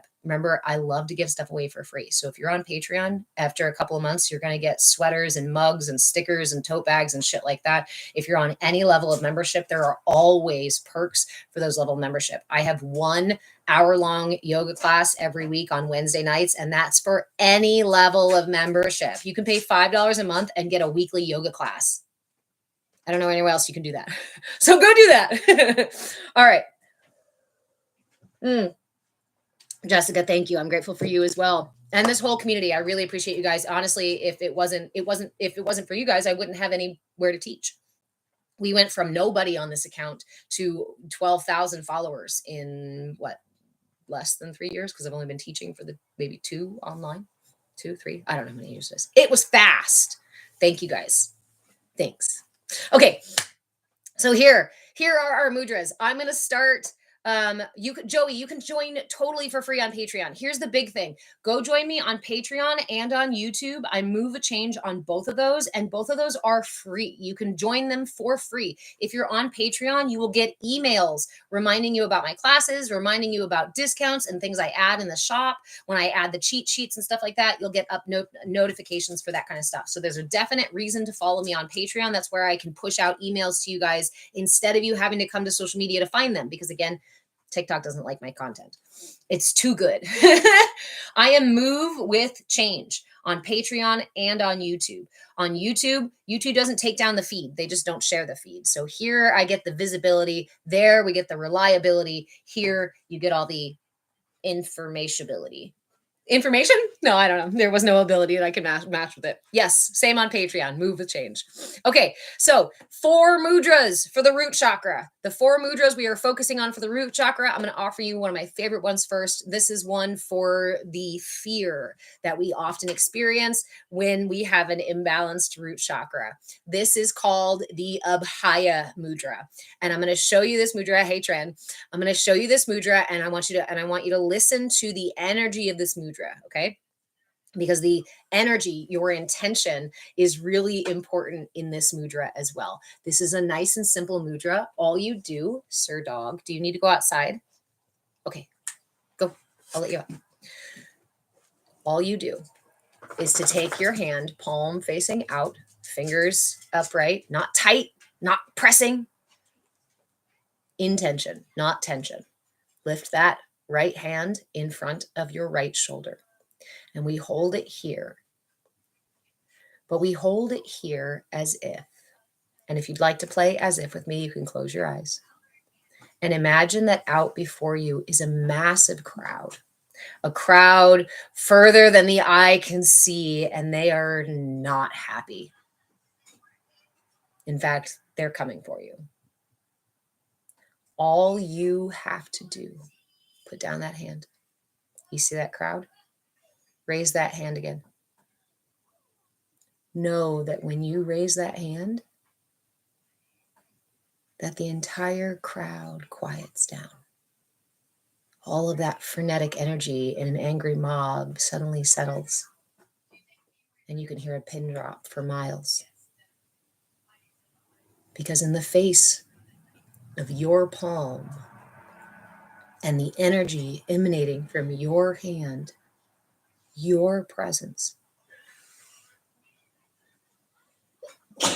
everything is quieted. Everything is settled. Not a single fear can look upon your palm and go any further. This is a very powerful mudra. But just like any tool, the way I use it, my attention and my intention in using it are going to make it that much more powerful. So when you hold this mudra, know that you are that powerful, that your energy alone will quiet a massive angry mob, and use it wisely. Oftentimes, the angry mob is inside of ourselves. That's the first angry mob we have to quiet down. So I encourage you to use this one when those inner demons come up to get you, when the racing thoughts come in and start attacking your brain, right? And attacking your focus. When your belly starts to twist in all sorts of angles for no apparent reason.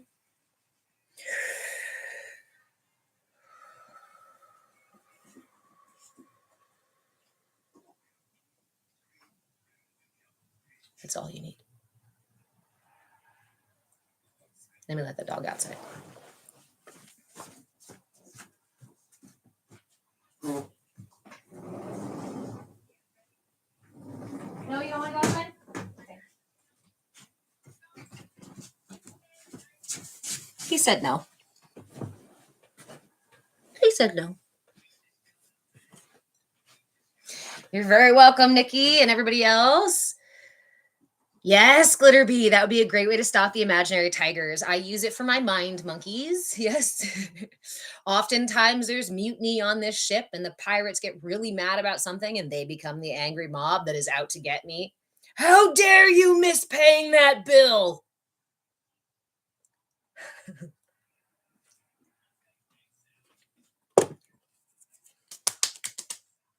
So he just wanted a hug. He did serve him.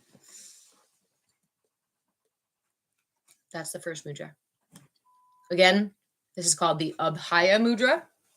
I'll go ahead and write it down. Which color do you want to use?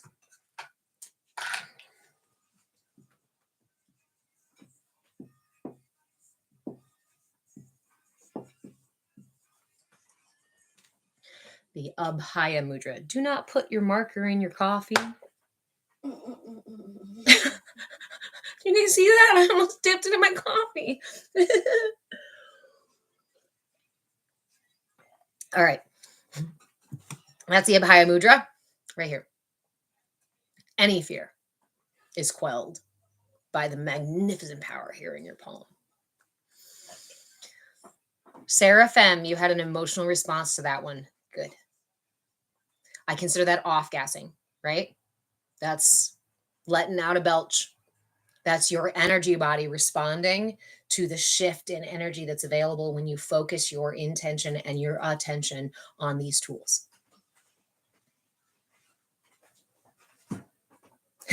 Exactly, Curtis. So I want to make another side note here. I'm going to send you guys back to Patreon because there's in the shop on Patreon or on my link tree. There's a link in bio there. you can get an inner light map. I made it's a 4 pages PDF. I think it's actually 5 or 6 because of the like title page and whatnot, but it's a PDF download. It's $5 in the shop. And it has an energy tracker for your everyday energy tracking. That way you can write information on it. It has an energy tracker where you can color and draw around the body outlines. And it also has centers that are put in there for each of the chakra locations. So you can color how your energy feels that day or throughout the day. Then it also has 2 more pages, one where you write down or track the tools you're learning. So if you had your inner light map with you right now, you would write down CAYA mudra. This is how we do it. We'd write down those notes about your energy, about your intention, about your focus. And then there's also a PDF or also a page in there where you can track your experiences. Write down what time you practiced, write down how long you practiced, write down what you experienced, what day of the week it was, and what other things you were feeling. The point of this, because I could create a huge journal, I could create a massive information encyclopedia about all this shit that I'm teaching you guys, right? I could share all the information. But the most important part of this information is not the run of the mill, everybody gets the same information. It's how it rings true within your system. So instead of me offering you guys a several $100 encyclopedia book on all this, instead, I made a $5 PDF that you can download and you can track your reactions, your responses to these tools. That way, by the end of 2025, we're going to do the radical thing of enlightening you about your system, your strength, your power, your self-actualization, your sense of security and safety, you. We're going to discover that inner guru. We're going to cultivate that inner guru. And in December, I have a surprise topic for the month. I haven't told anybody, and I'm doing really good about keeping it a surprise. I'm not good at keeping surprises because I like to share things I'm excited about. So go get your inner light map, patreon.com/move with change. And that's in the shop there so that you can, again, $5 download, and then you just print it off as many times as you want to, or you keep it online, online, and you use a PDF filler and you just make copy after copy after copy. So Seraphim. And if not, again, like I say, go to my thing if you want one that's already made, or just grab a journal and start tracking this stuff. The most radical thing you can do is enlighten yourself about your system, about the way your system works, because that's where everything else, cultivate your garden. That's where everything else grows. The cardinal is here, a red bird. I love the cardinal. It's the North Carolina state bird, and my mother's side of the family is all from North Carolina. So I was always obsessed with the cardinal. Yes, Glitter Bee, because we are our own gurus. I'm just the shenanigan shaman. I'm not your guru. I just bring the shenanigans, and shenanigans by giving you guys information that other people are going to charge you thousands of dollars for. You're going to take my special workshop where I'm only going to give you like 5 tools to help with the root chakra. 5 tools that I picked, and those are the only ones. No, what you discover. Okay, so that was the Abhaya mudra. My camera's backwards. So I look like I don't know what I'm doing. It's why. The next one I want to offer is called the Gada mudra. And this is also, it's also called the Muladhara mudra. It's also called the club mudra. It's a grounding, it's a stabilizing mudra. It is meant to really strengthen those roots down there. Okay. The Gada mudra is a little bit more twisty. Oh, Red Mama Yeti, when your stepdad transitioned, the next day there were dozens of cardinals singing. Oh, that's such a beautiful, I love those experiences. Thank you for sharing that. Our root chakra mudra, the Gada mudra, the club mudra for stability. Bring both of your palms together and create with your index and your thumb, lift your thumb and your index up, and create 2 interlocking circles. So that's going to look like touching your finger, your index and your thumb around your index finger, and then touching the other index finger and thumb around each other. Okay. Best you can. This is not about perfection. And if you haven't done mudras before, or you don't have the dexterity for, you don't have we invite our mudras. We do not use force. if you are using too much force in this mudra, you cannot hold it very long at all, right? So we bring intention and attention, and we just get as close as we possibly can. So go ahead and make those 2 interlocking circles right there with your index finger and your thumb. Keep your middle fingers extended. We're not done yet. Keep your middle fingers extended, and then interlace those last 2. Middle fingers stay up and connected at the pad of the finger, interlocking circles between the index and the thumb. You can rest that in your lap. Don't try to hold that up super high because it puts more pressure on the wrists and on those fingers unless you're super duper bendy. Lay that in your lap, or even put your middle fingers right on the earth. You can also hold it up here at your heart if it feels good to do so. Honestly, this is your tool. I'm giving this to you. Here you go. Here you go. Hold on, TikTok or YouTube. Let me give you some too. Here you go. Here's your mudra. There you go. Take it. There you go. Okay. Now you do what you want with it. And you use your journal or your inner light map and you track it and you say, you know what? When I rest this in my lap, it feels so heavy. And maybe that's what I need right now. But when I hold it here at my heart, it feels like confidence, right? We may notice that these things work. We will notice that these things work uniquely on our systems. Here's another point. If you are holding this mudra and you find it's very difficult, one of your fingers or 2 of your fingers are shaking or stretching really, really hard and not feeling good at all, I invite you to let go of your mudra and take note. If it's causing you pain, stop. This is not a no pain, no gain space. This is the ethereal space. This is the magical internal universe that only you can access. Please do not show up with fists, with swinging bats and hammers and nails. That's not how we change anything in here. That's not how we cultivate our garden. We do so with gentleness. We do so with, at the very least, curiosity and willingness. Why do I say curiosity and willingness and not love or patience or positivity or those things? Because honestly, as we're healing and as we're aligning our energy, and if we're being really fucking honest, I'm not always loving. I'm not always feeling patient with myself. If I'm trying to meditate and I've already had a bad day and I sit down and meditate and my mind monkeys are chattering away, yeah, I'm frustrated. Exactly. And it would be disingenuous of me to try to pretend that I feel loving toward that part of me that's impatient, that's chattering away. The reality is I feel impatient. But even in my impatience, I can be curious and willing. I'm sitting here in meditation. I'm staying right here. And I'm keeping my attention on that meditation. You know what that says? I'm willing. I'm continuing to breathe. I'm willing. I might not be happy about it. I don't have to be.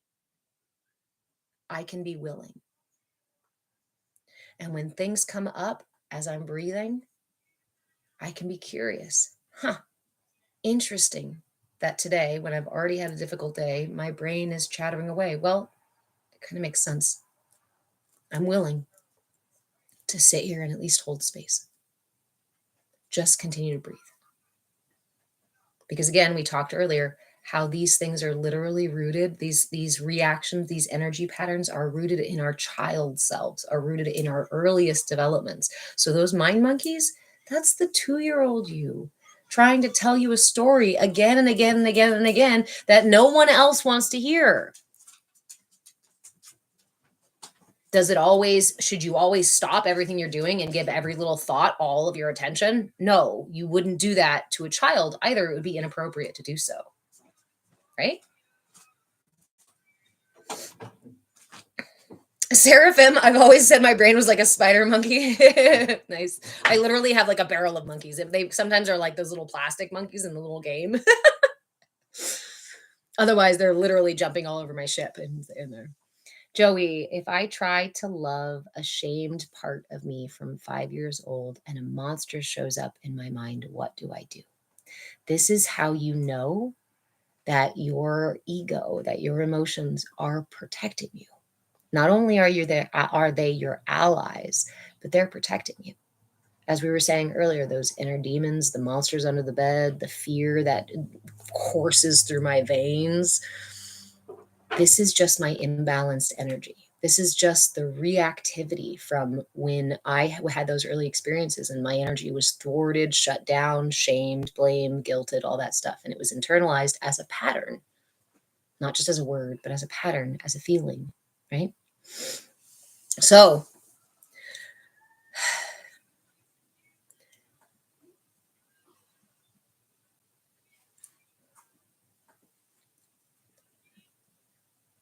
I'm trying to pause because my brain keeps my pirates keep wanting to preface it as like, it sounds silly, it sounds stupid, it sounds difficult, it sounds blank, blank, blank, but we don't have to add the caveat like that. We simply just say what the thing is.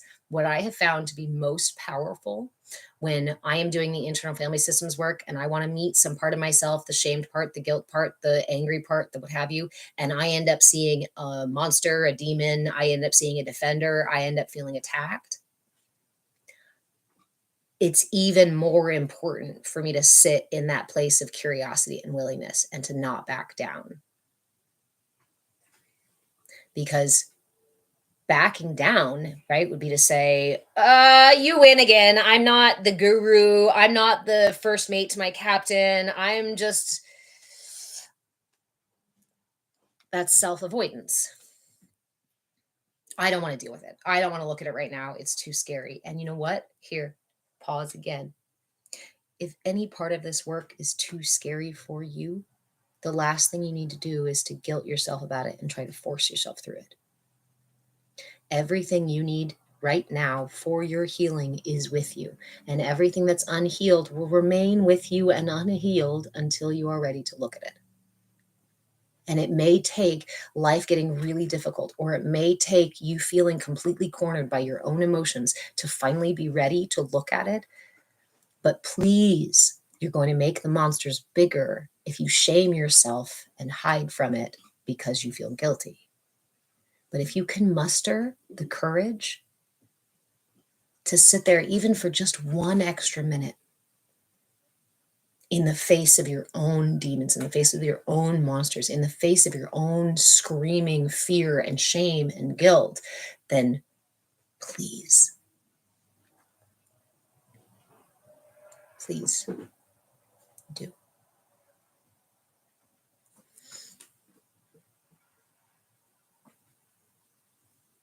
Joey, it's okay.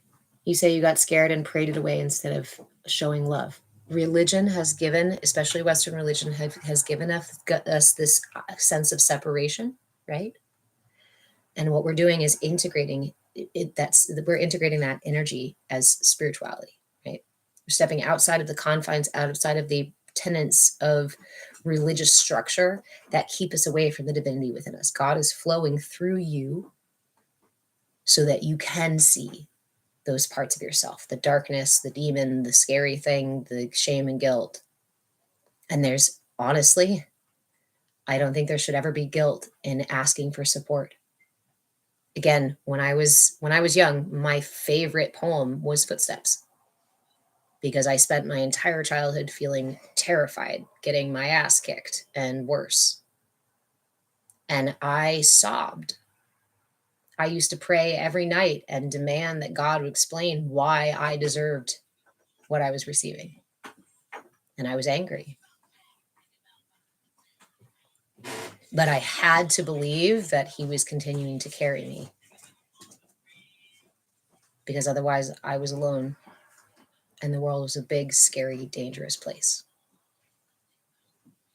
And for a long time, that was my truth, that I was alone and the world was a big, scary, dangerous place, because I couldn't, as a child, reconcile that. And when we're children, we can't reconcile those things. We don't have the brain capacity. We don't have the insight. We don't have the energy for it.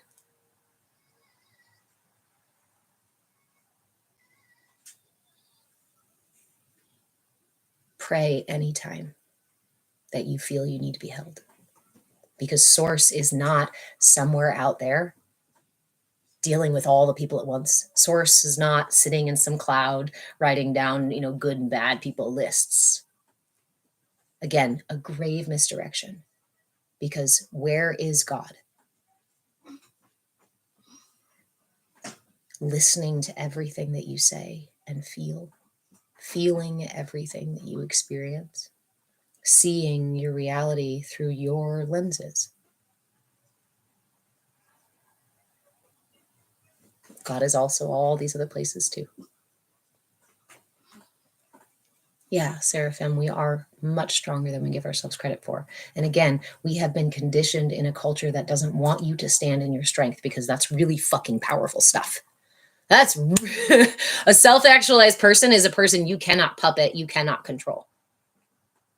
But those of us, when we live in fear and do not self-actualize because we're afraid of our own energy, our own demons, our own emotions, our own stuff going on, and we completely ignore it, well, then we will stay right here inside of the box, and that's the only place we'll feel safe.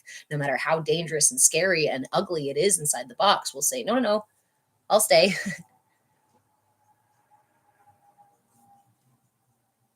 Let source lead you home, because it's right here. Angelina, how do we pray the way I'm used to praying doesn't feel comforting?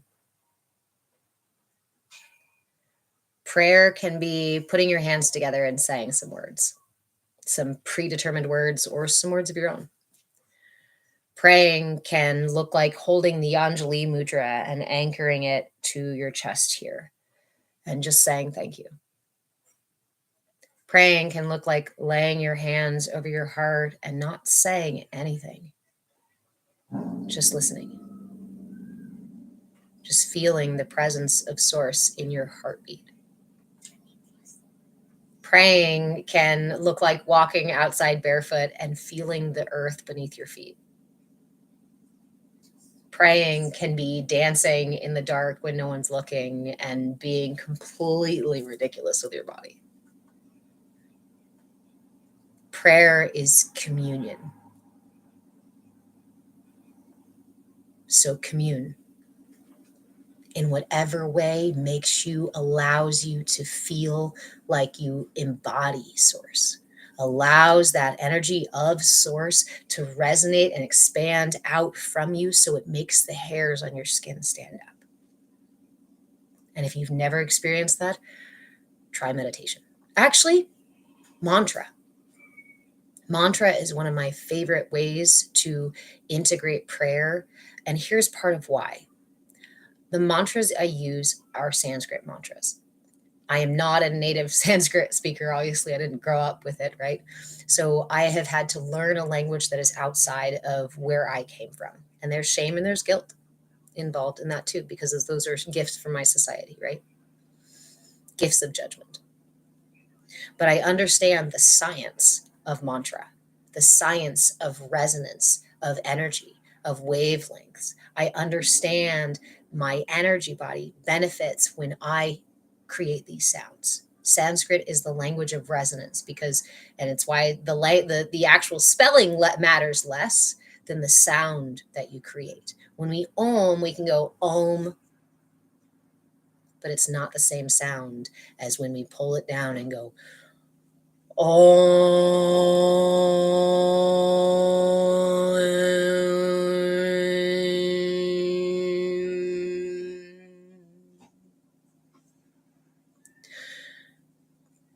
You can choose Om. You can choose another mantra that feels really nice to you.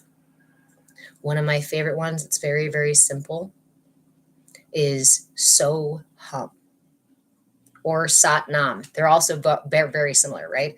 As I inhale, I say one word, and as I exhale, I say the other. Inhale, and exhale. I can say them to myself in my mind, and I can say them out loud. Sat Nam. I encourage you, especially if mantra is something that sounds like you want to explore, I encourage you to go online and find any, and like there are so many videos out there, even on Spotify or YouTube or wherever, where you can just listen to mantras. I actually use, I think it's called Shamna. It's an app that I use, and I think it's like $2 a month to get all their features, and you don't even have to pay for it. But they have daily mantras, and some of them are such beautiful songs that they very easily get stuck in the mind because they're the language of resonance. It's a lot easier for us to remember these mantras. And you can easily steer away from things that, if you're not comfortable, reciting mantras to different deities or different, names or particular, you can, again, just stay with these simple. Sat Nam means I am truth. You love Om Mani Padme Om. Yes, exactly. What are some other ones? I have I have several ones right here that we can do. Om Gam Ganapataye Namaha. Right, these are some longer ones that I've got.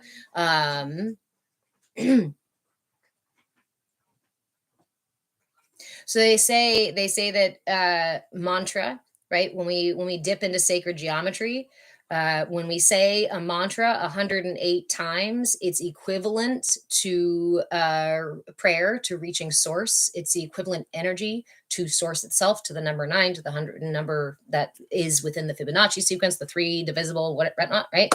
So if you really want to shift away from just this kind of religious prayer to something that where you embody the prayer, where you can feel source in it, I encourage you to find a mantra that you can repeat 108 times. I make malas. Malas are 108 bead necklaces, and I use them each mantra. You pull a different bead and you count all the way through. I make custom malas. You won't see them in my shop. I should put pictures in there, but I make them custom by request. And I source the beads from a local source company here in Oregon. So yeah. And then I charge them, I clean them, I charge them, I put them under the moon if it's available, depending on the timing and whatnot. And I send you a bunch of information about how to use the mala, including different practices depending on what you asked for the mala for. I can make them to be specific to your chakra or your chakra energy for specific chakras or specific uses. I can also make them specific to your astrological energy and based on your natal chart and things like that. So just as a side note, it's a really good tool. This has replaced this for me a long time ago because it was a way that I could be active. And with the trauma patterns that were in my body before, I needed something that was going to keep me active. Sitting here and going like this, there's too much chatter in the back of my brain. There's too much going on around me to focus on doing this. And like you said, this doesn't feel... I was raised with a kind of beggar's prayer. As a Catholic, we were desperately praying for our salvation, right? Please don't send me to hell. I'll do anything. And it felt such a trap, like such a manipulation. I encourage you to deconstruct. I encourage you to explore. I encourage you to practice different tools. And if you have any more questions or want any more options for prayer, feel free to reach out, send me a message, or ask me on any of my content so I can make you a video for it and chat more about it. Angelina, you were raised Catholic too. Have a difficult time feeling connected to any source. Just shame. I thought I wanted to be a nun. That's how important source and religion were to me when I was little, and then very quickly realized that was absolutely not the place for me to be. And it led me here. I had to leave the church and leave God to find source and to find myself as a reverend. I've been a reverend for now 11 years, and I'm a non-denominational reverend, which means I went to seminary school and I studied all these different religions to find the common threads within them, to focus on the spirituality, our connection between human and source, our connection between each other and the planet, and these larger overarching understandings that we can now integrate with our scientific findings and things like that. So hang out, stay tuned. This is so much of what I do. Yeah. Okay. Jessica, is that similar to practices around the rosary? So I'm glad you asked about the rosary. Yes, the rosary is another kind of version of a mala. And some people want to argue about this one being that one or cultural things like that. The reality is beaded necklaces have been around since our earliest, what's it called? Archaeological finds. They are beaded necklaces. It's one of the first kind of things that we use to adorn ourselves with. And various cultures or structures or whatnot have taken that tool and then use it for other things. So I encourage you to step away from the shame and guilt that is ingrained with this idea that if you use a beaded necklace as a focus tool for your prayer or meditation, that you're somehow taking something from a culture that you're not allowed to use. Let it go. It's a way that we shame each other. It's a way that we keep information and tools in a exclusive way. We say, no, you're not allowed to have them because you weren't born this way, or you don't look this way, or you didn't learn this way when you were a child. No. In my deepest understandings and explorations of this information, one of the biggest travesties is the fact that the world does not have this information. And that our current modern structures will tell you that this information is baloney. I have found some really amazing and wise folks out in the world sharing really good information, but those same people will turn around and say, oh, and the chakras are bullshit. We can map them. We can take pictures of them. We can measure them. We have information as far back as 1500 BC on the study of the energy body. And you're going to tell me that Western medicine, which came around in the last fucking 100 years and still can't really treat the whole self, that's the wiser version. No, that's modern medicine. And that was actually founded in a time when we were at war here in the States. And it was mostly done research on the male body and the male body alone.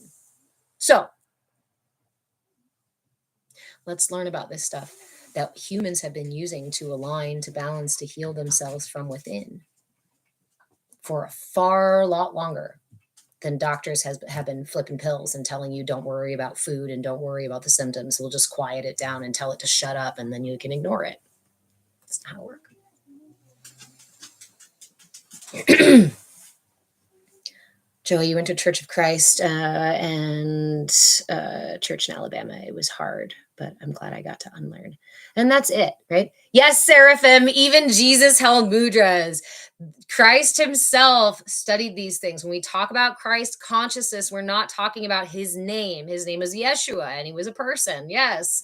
But Christ consciousness is something that he discovered, something that he understood, something that he learned from other gurus so that he could experience and share that message. What was that message? Source is where? Here. And if you knew that you were walking around with God itself within you, in your heart, listening to the way you spoke to yourself, the way you treat other people, the way you walk through life, the things you do behind other people's backs, why? God is always watching. Go, how? Because God is here. You are a manifestation of source energy, a drop in the ocean, and an entire ocean in a drop, all at once. When we forget that dynamic aspect of our existence, we become monotoned. We get stuck in the same patterns and we believe the patterns should keep patterning because that's safe and familiar.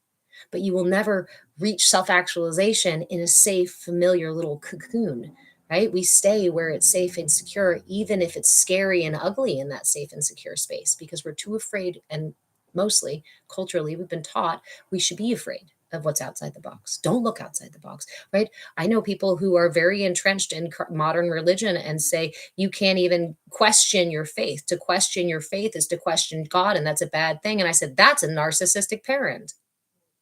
A narcissistic parent or a narcissistic government would say, sit down, do what we say, don't ask questions, repeat the answers just right, wear the right colors, and then we will one day reward you with something, okay?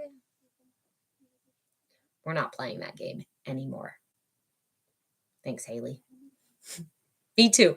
It took me a while to learn to love this brain. It took a while because I was really shamed for it. I told you those early experiences for me were really, really intense, really, really scary, and then also really enlightening. I was blessed several times by being taken out of my body during the biggest, most violent experiences as a child, and I watched them from across the room with someone's arm on me. I had several experiences where I had an arm across my chest or hands on my shoulders. I even had a hand on my head and on my shoulder at one point. I remember having being touched on my forehead many times. I remember being pulled out of my body when the most violent, terrifying things occurred. And that's what I couldn't reconcile as a child. If you love me so much, if I'm supposed to be your child, if we are all beautiful and parts of you, why would you intentionally manipulate us? Why would you trick us with all of these? Ooh, I'm going to test your faith by putting information out there. Ooh, I'm going to test your faith. Ooh, I'm going to tell you this story that says, I gave my only son so that you could learn to love yourself and each other, but then you should use that message to go out and destroy others and tear down others. And I love the sinner, not the sin. No, that's called conditional love, and that's not the message.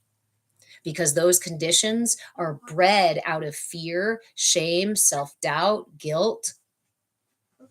Those are contractive energies, and we will not self-actualize if we are living in contracted energy, because the only way we grow is by the Fibonacci sequence.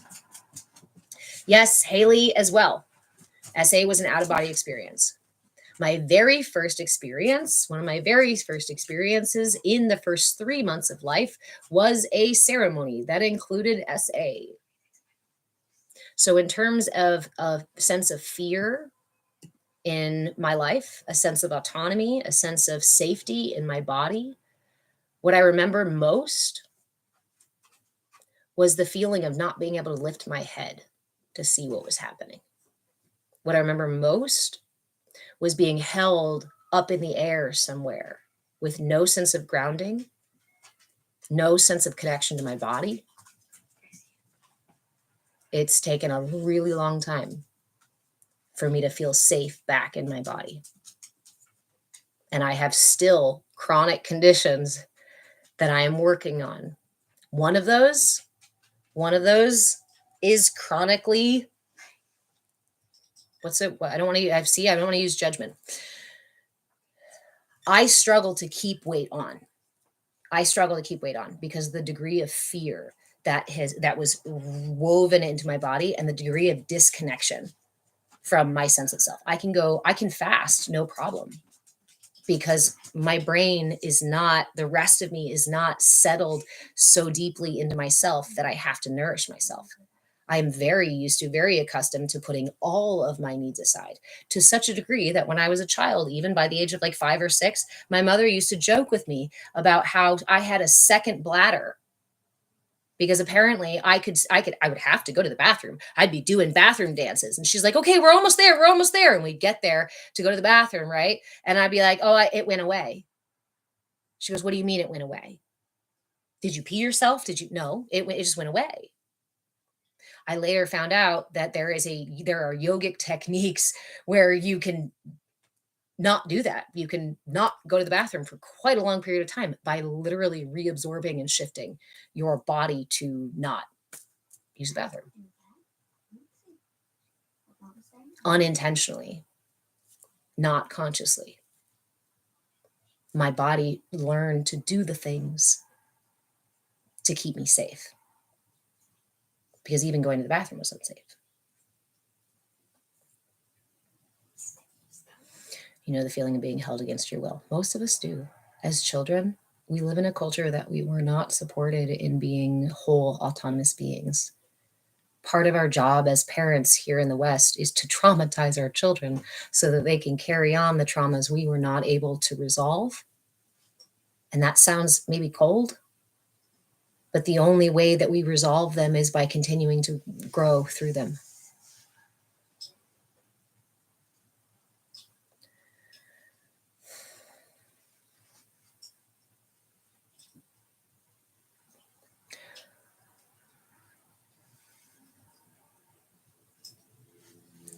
Average Utopia, you said it's amazing how trauma can be the very thing that opens us up to higher understanding. Because of that earliest experience in my root chakra and then in my sacral chakra, because the abuse continued up until I was about 5 or 6. So I'm up into my heart at that point, right? The first place I felt safe was by about the age of 5 or 6, when I was helping to feed and to take care of my younger siblings. I was already helping with the chores. I had learned how to not disrupt the adults in the room with things like needing to go to the bathroom or not. I had learned to quiet my voice enough to be demure and a good little girl. I was taking care of everybody else's needs. I was doing things for everyone else and pushing so much energy out of my heart. Suddenly, now I was valuable.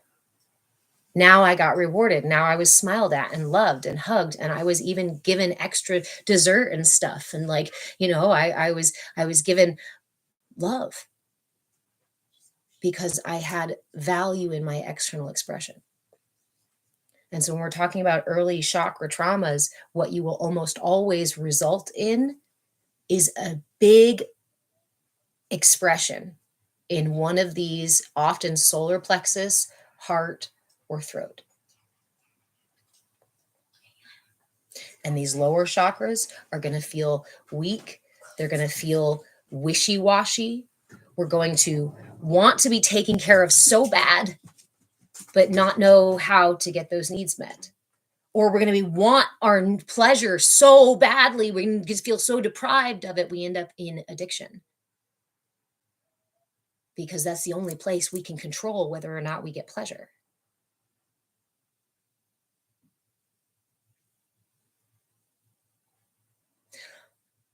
Those earliest experiences, when we say that trauma affects our adult selves, it's not just here. And believing and working with it only here is missing the entire tree. This is like dealing with the fruit, right? Or the leaves or the branches. This is where it lives alive and well. You do not have to go back into the past to hypnotize yourself. You do not have to go and rehash the stories. You do not even have to remember the events. The only thing, the most powerful thing, the most important thing to do is to be present with what's available in your body, what rises and falls within your mind, in your heart, in your breath. When your breath catches, pause and listen. Haley, I wish I was doing this work while I was pregnant, but I'm thankful I'm doing it now. I always wish I could have done this work differently sooner, what have you. Like there's so much. That's part of my own shame and guilt, is to look back and realize how many years I was so disconnected from my body that I engaged in several acts of SA against myself, allowed these things to happen, walked myself into situations where I was consistently put down or physically abused or mistreated in a variety of ways, and continued to push out that energy that I thought, if I just love these people, if I just love hard enough, if I just do enough, eventually one of these people who have no interest in my well-being is going to actually turn over and love me someday. And the first thing I had to do, only 3 or 4 years ago now, because I was still in my unconscious, still in deep unconsciousness, until yet another trauma finally took nearly everything from me back in 2021, 2022. And at that point, I sat down and I started with 15 minutes a day.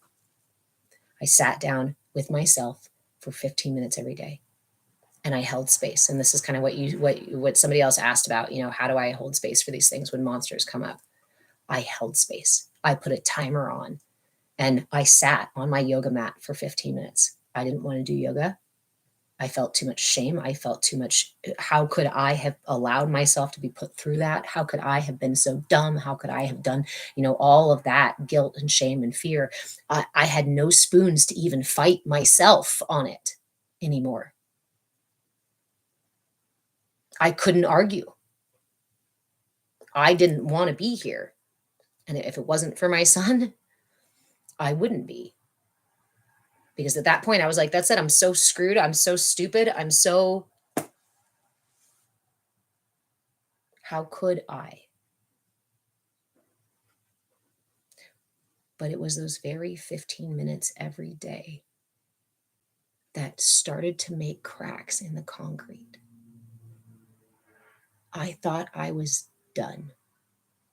There was nothing left inside of me. No life, no motivation, no desire, no nothing. And every day I showed up for 15 minutes to listen to what a shitty person I was, what a terrible person I was, what awful decisions I had made, what a terrible mother I was. And I listened and I listened and I listened and I listened and I listened.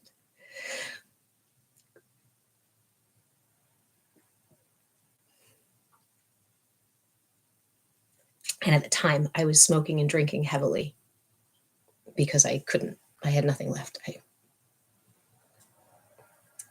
And it was one of those days sitting by myself for 15 minutes, shaming myself about the alcohol and the cigarettes and the things like that.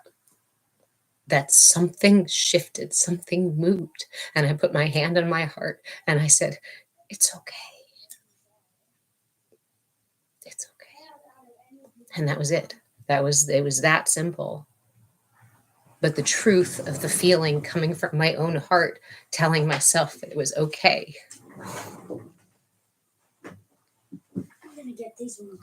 Made space for me to start loving myself again. For real. Made space for me to value myself for the first time in my entire life. And it still feels weird and scary when I set boundaries. It still feels weird and scary when I ask you guys, I love to do this and I need your support to keep doing this. So go to Patreon, right? When I'm put myself out there or even come on to these lives, there's still a part of me in here that says, the fuck do you think you're doing? Who the fuck do you think you are? Nobody fucking wants to listen to what you have to say. It's still there. Yeah. But is it stopping me? Let me just get my other shoe on. Not anymore. Not anymore. And I give credit to those 15 minutes every day.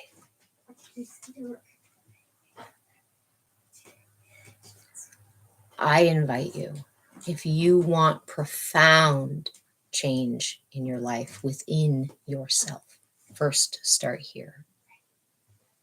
And second, start with just 5 minutes, 10 minutes, whatever you got, 15 minutes. Start small. And don't ask anything. Don't demand anything. Don't come in with force and regulation and here's what we're going to do today and all that fucking structure. Just show up for yourself. For whatever comes up in that moment. Whether it be tears or a raging bitch. Hold space. Because if I was sitting in my car and driving to that grocery store and anxiety, instead of gripping my belly, was my friend,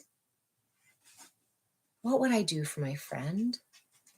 Would I turn to my friend and say, oh my God, shut up again? Hello, we just need to go get some eggs. What the fuck is your problem? No, you'd be an asshole, wouldn't you? No, you wouldn't, you wouldn't be a very good friend. You're like, no, of course I wouldn't treat my friends that way. But I do treat me that way. Oh. Love you guys. Huh? Where are you going? Love you too. We're going outside to play. Okay, good. And what time are you getting off? How about 1 o'clock? Okay, because I have to be there at 2. Okay. All right. I have hair braiding to do, you guys, so we can't stay on forever. Love you, Natalie. Have a good day.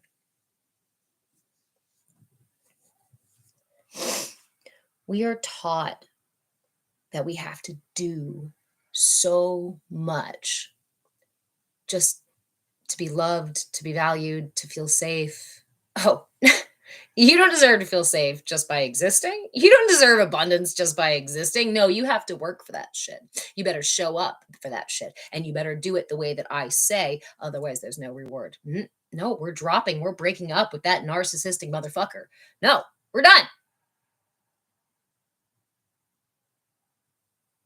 You are a human being.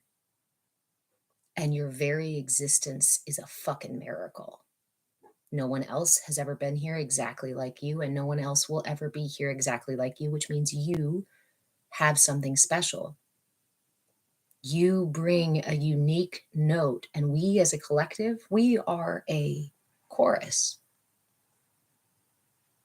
We need your song. And as long as you are hiding, thank you, Bill, as long as you are hiding in your room under your bed with the monsters there and saying, nobody loves me and nobody wants to hear what I have to say, fucking stay down here. The longer we're all going to go, what is missing? Something's missing to this song.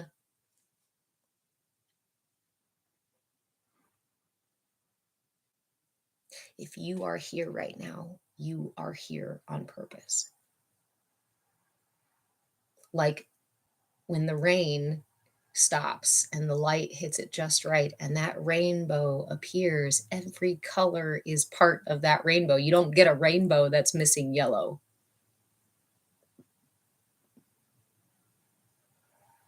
Because everyone here is imperative to the whole. There's a place in the chorus for you.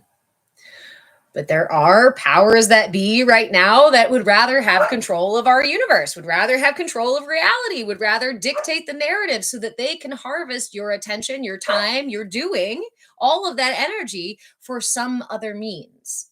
It's not meant for their means. It's not meant to power their machine. It's meant for yours, for your self-actualization.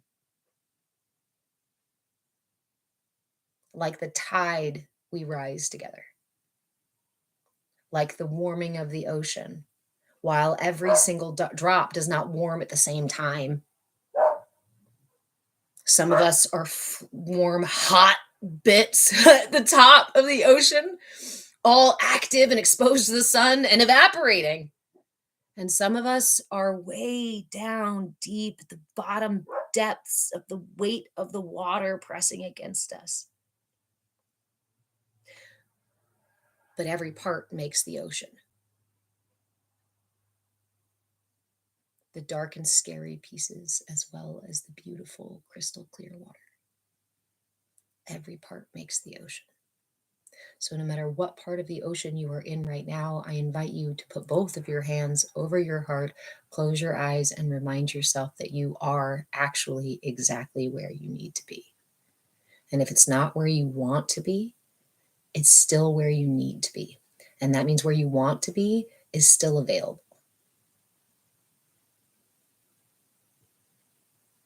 You are imperative to the whole. You are loved. You are needed. You have a right to be here. And ignore anybody else who says you don't, because they're just seeking to take your power. And you are not here to be a puppet.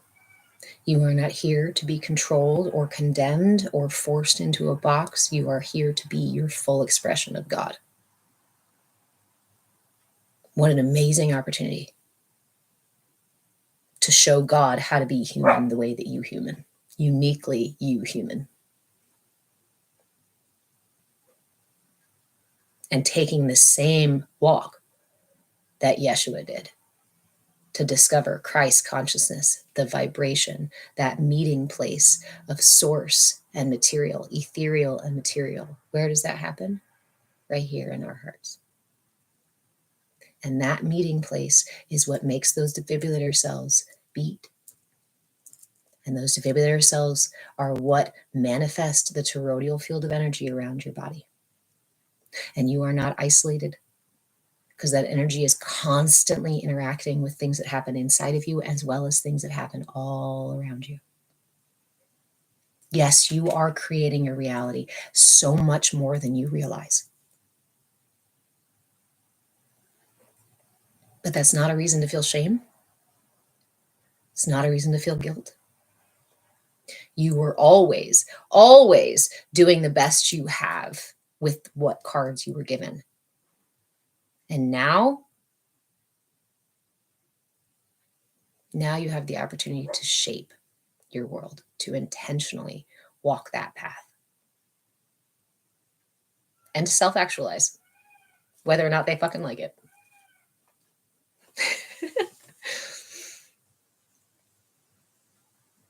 Yes, Joey. Thanked myself for being an addict, but said it's not helping anymore instead of shaming. That's how we negotiate. Yeah, it was a crutch that I used to get myself to this place.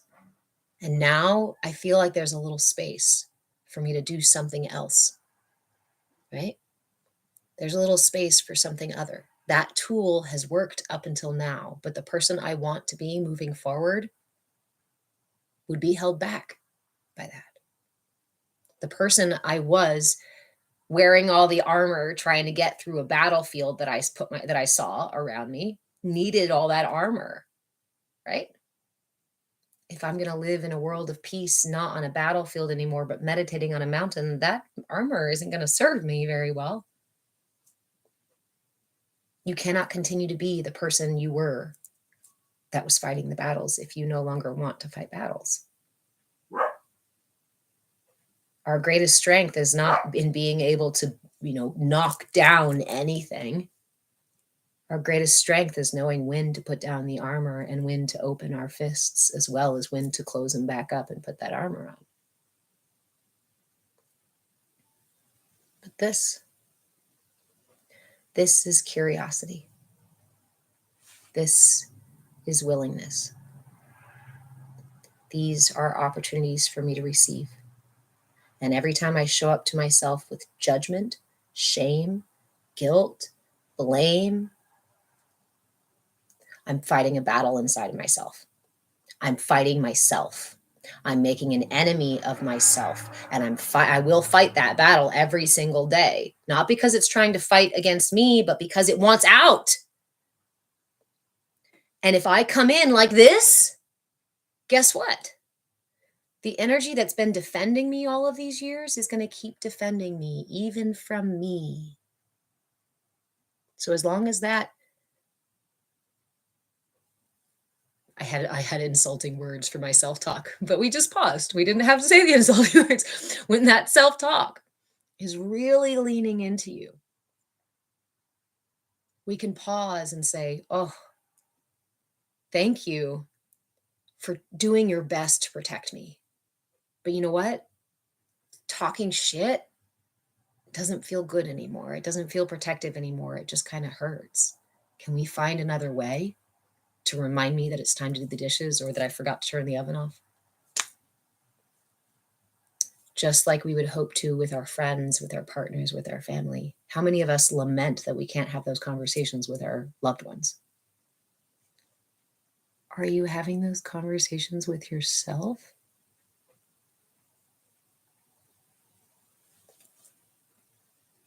Joey is hands open, a mudra too. Sorry, the camera's all messed up. This is a mudra. This is a mudra. Honestly, a mudra, hasta, mudra, it just means a gesture. Mudra just means gesture. So yes, we can use gestures like this as a mudra. There are one of my favorite mudras. If you are wanting to receive from source, one of my favorite mudras to use for that is actually a heart chakra mudra. It's called the Padma mudra. Hey, Kathy, how are you? The Padma Mudra, I'm going to give it to you briefly, and then we're going to talk about the last two mudras I wanted to share for the root chakra. The Padma Mudra goes like so. You bring your palms together, the base of your hands together, your wrists together.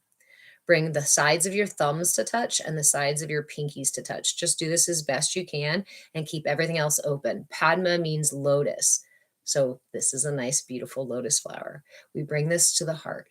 The reason this one's my favorite is because the very first time I used this, I saw this beautiful well of golden light pouring into the mudra, into the lotus, flowing directly into my heart, and then a channel through my heart and out my back. It was one of the most beautiful meditations I've ever received, sitting with the mudra, holding this here and allowing source, divine energy, solar energy, right, to flow right into that through my heart chakra like a golden river, clearing out whatever's stuck.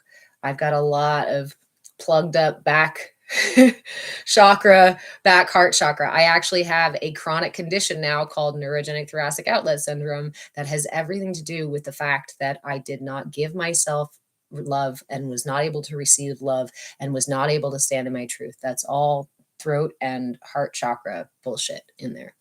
Living like this to protect myself and to look cute because that's how you're supposed to look, right?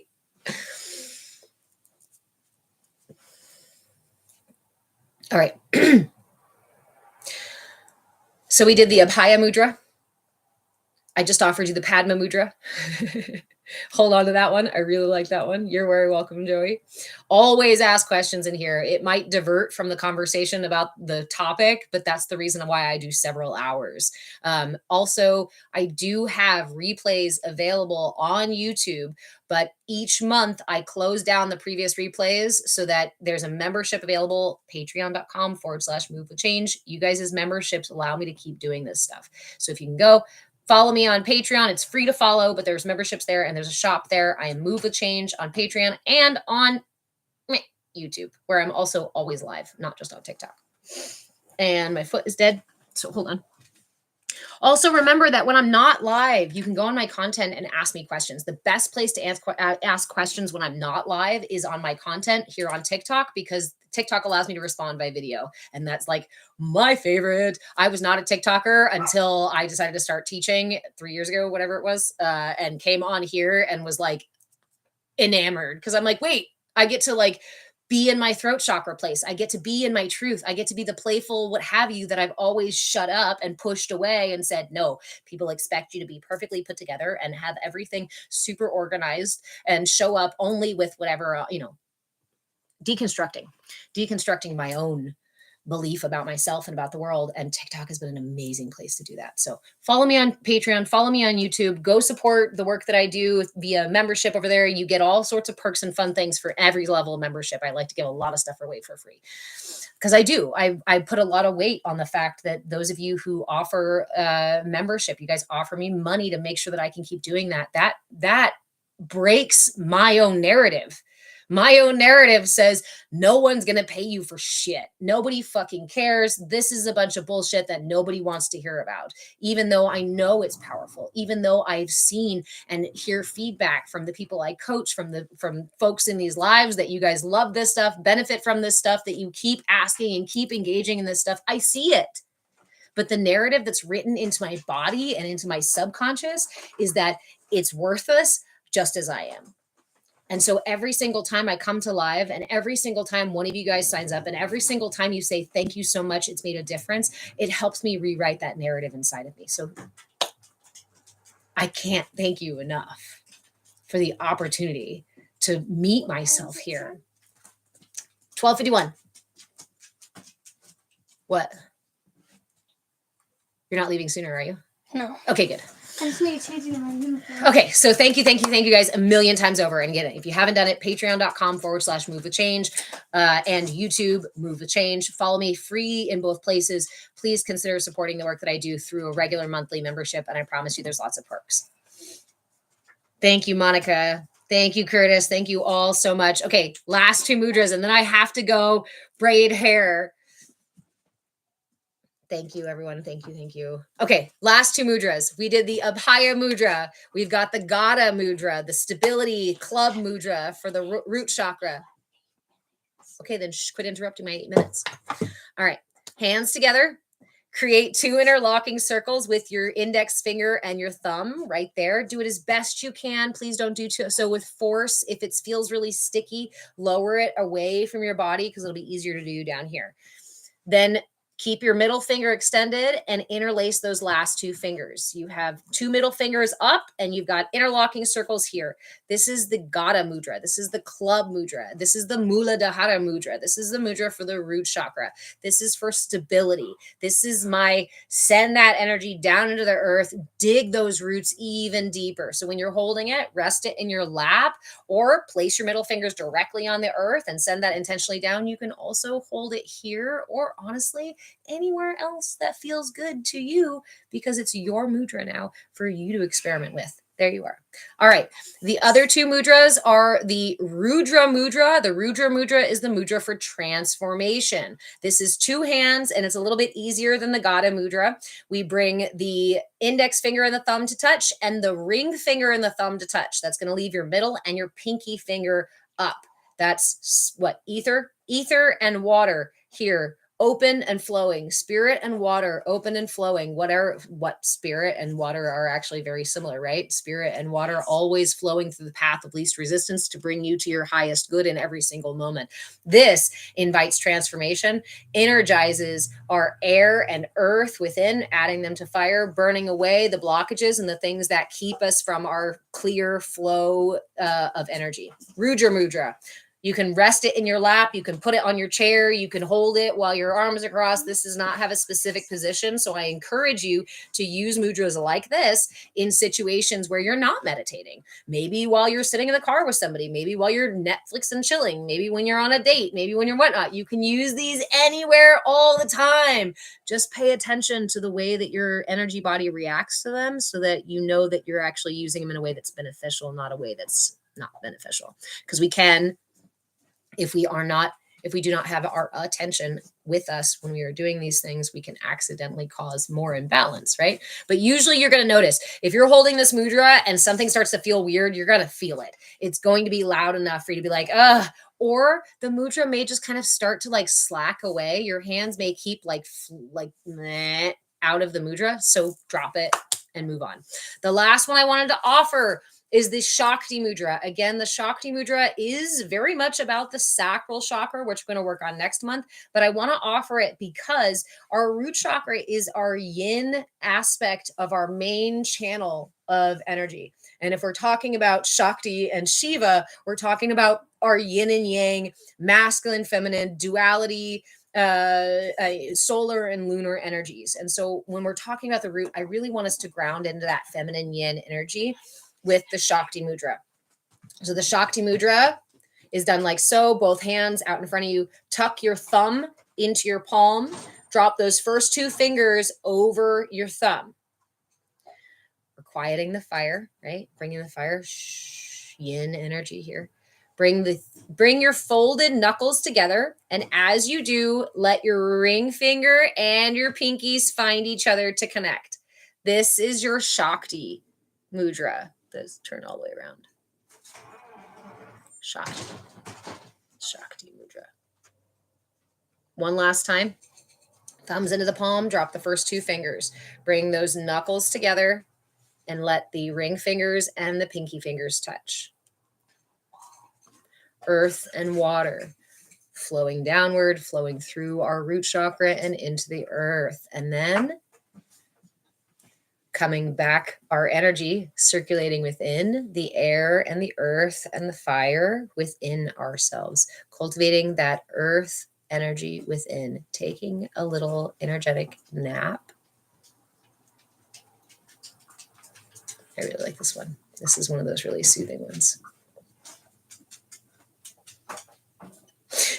Curtis, there is actually several mudras that remind me of that, right? You guys remember this? Here is the church. Here is the steeple. Open the doors. Here are the people. Shut the doors and hear them pray. Open the doors and they all walk away. Yes. If you know how to do that, then you should be great with mudras. Your Nana taught you that one? Aw, it's one from my childhood that I really loved.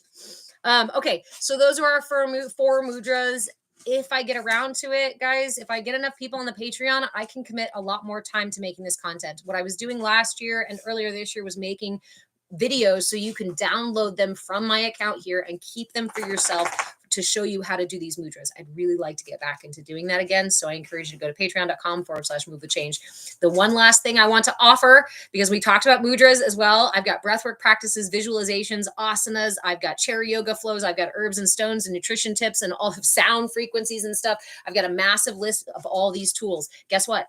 I made the cheat code cheat sheet and put it on my shop at patreon.com/move a change. If you want all the tools that I wanted to offer this month for the root, go get it. Again, $5. Okay. I like to keep them accessible. Go get that map. If you go to my link on Linktree, there it's actually paired with the Inner Light map. Both my links are in my bio. If you have questions, because I'm talking about this stuff really quickly, you can always send me a message or just follow the links in my bio.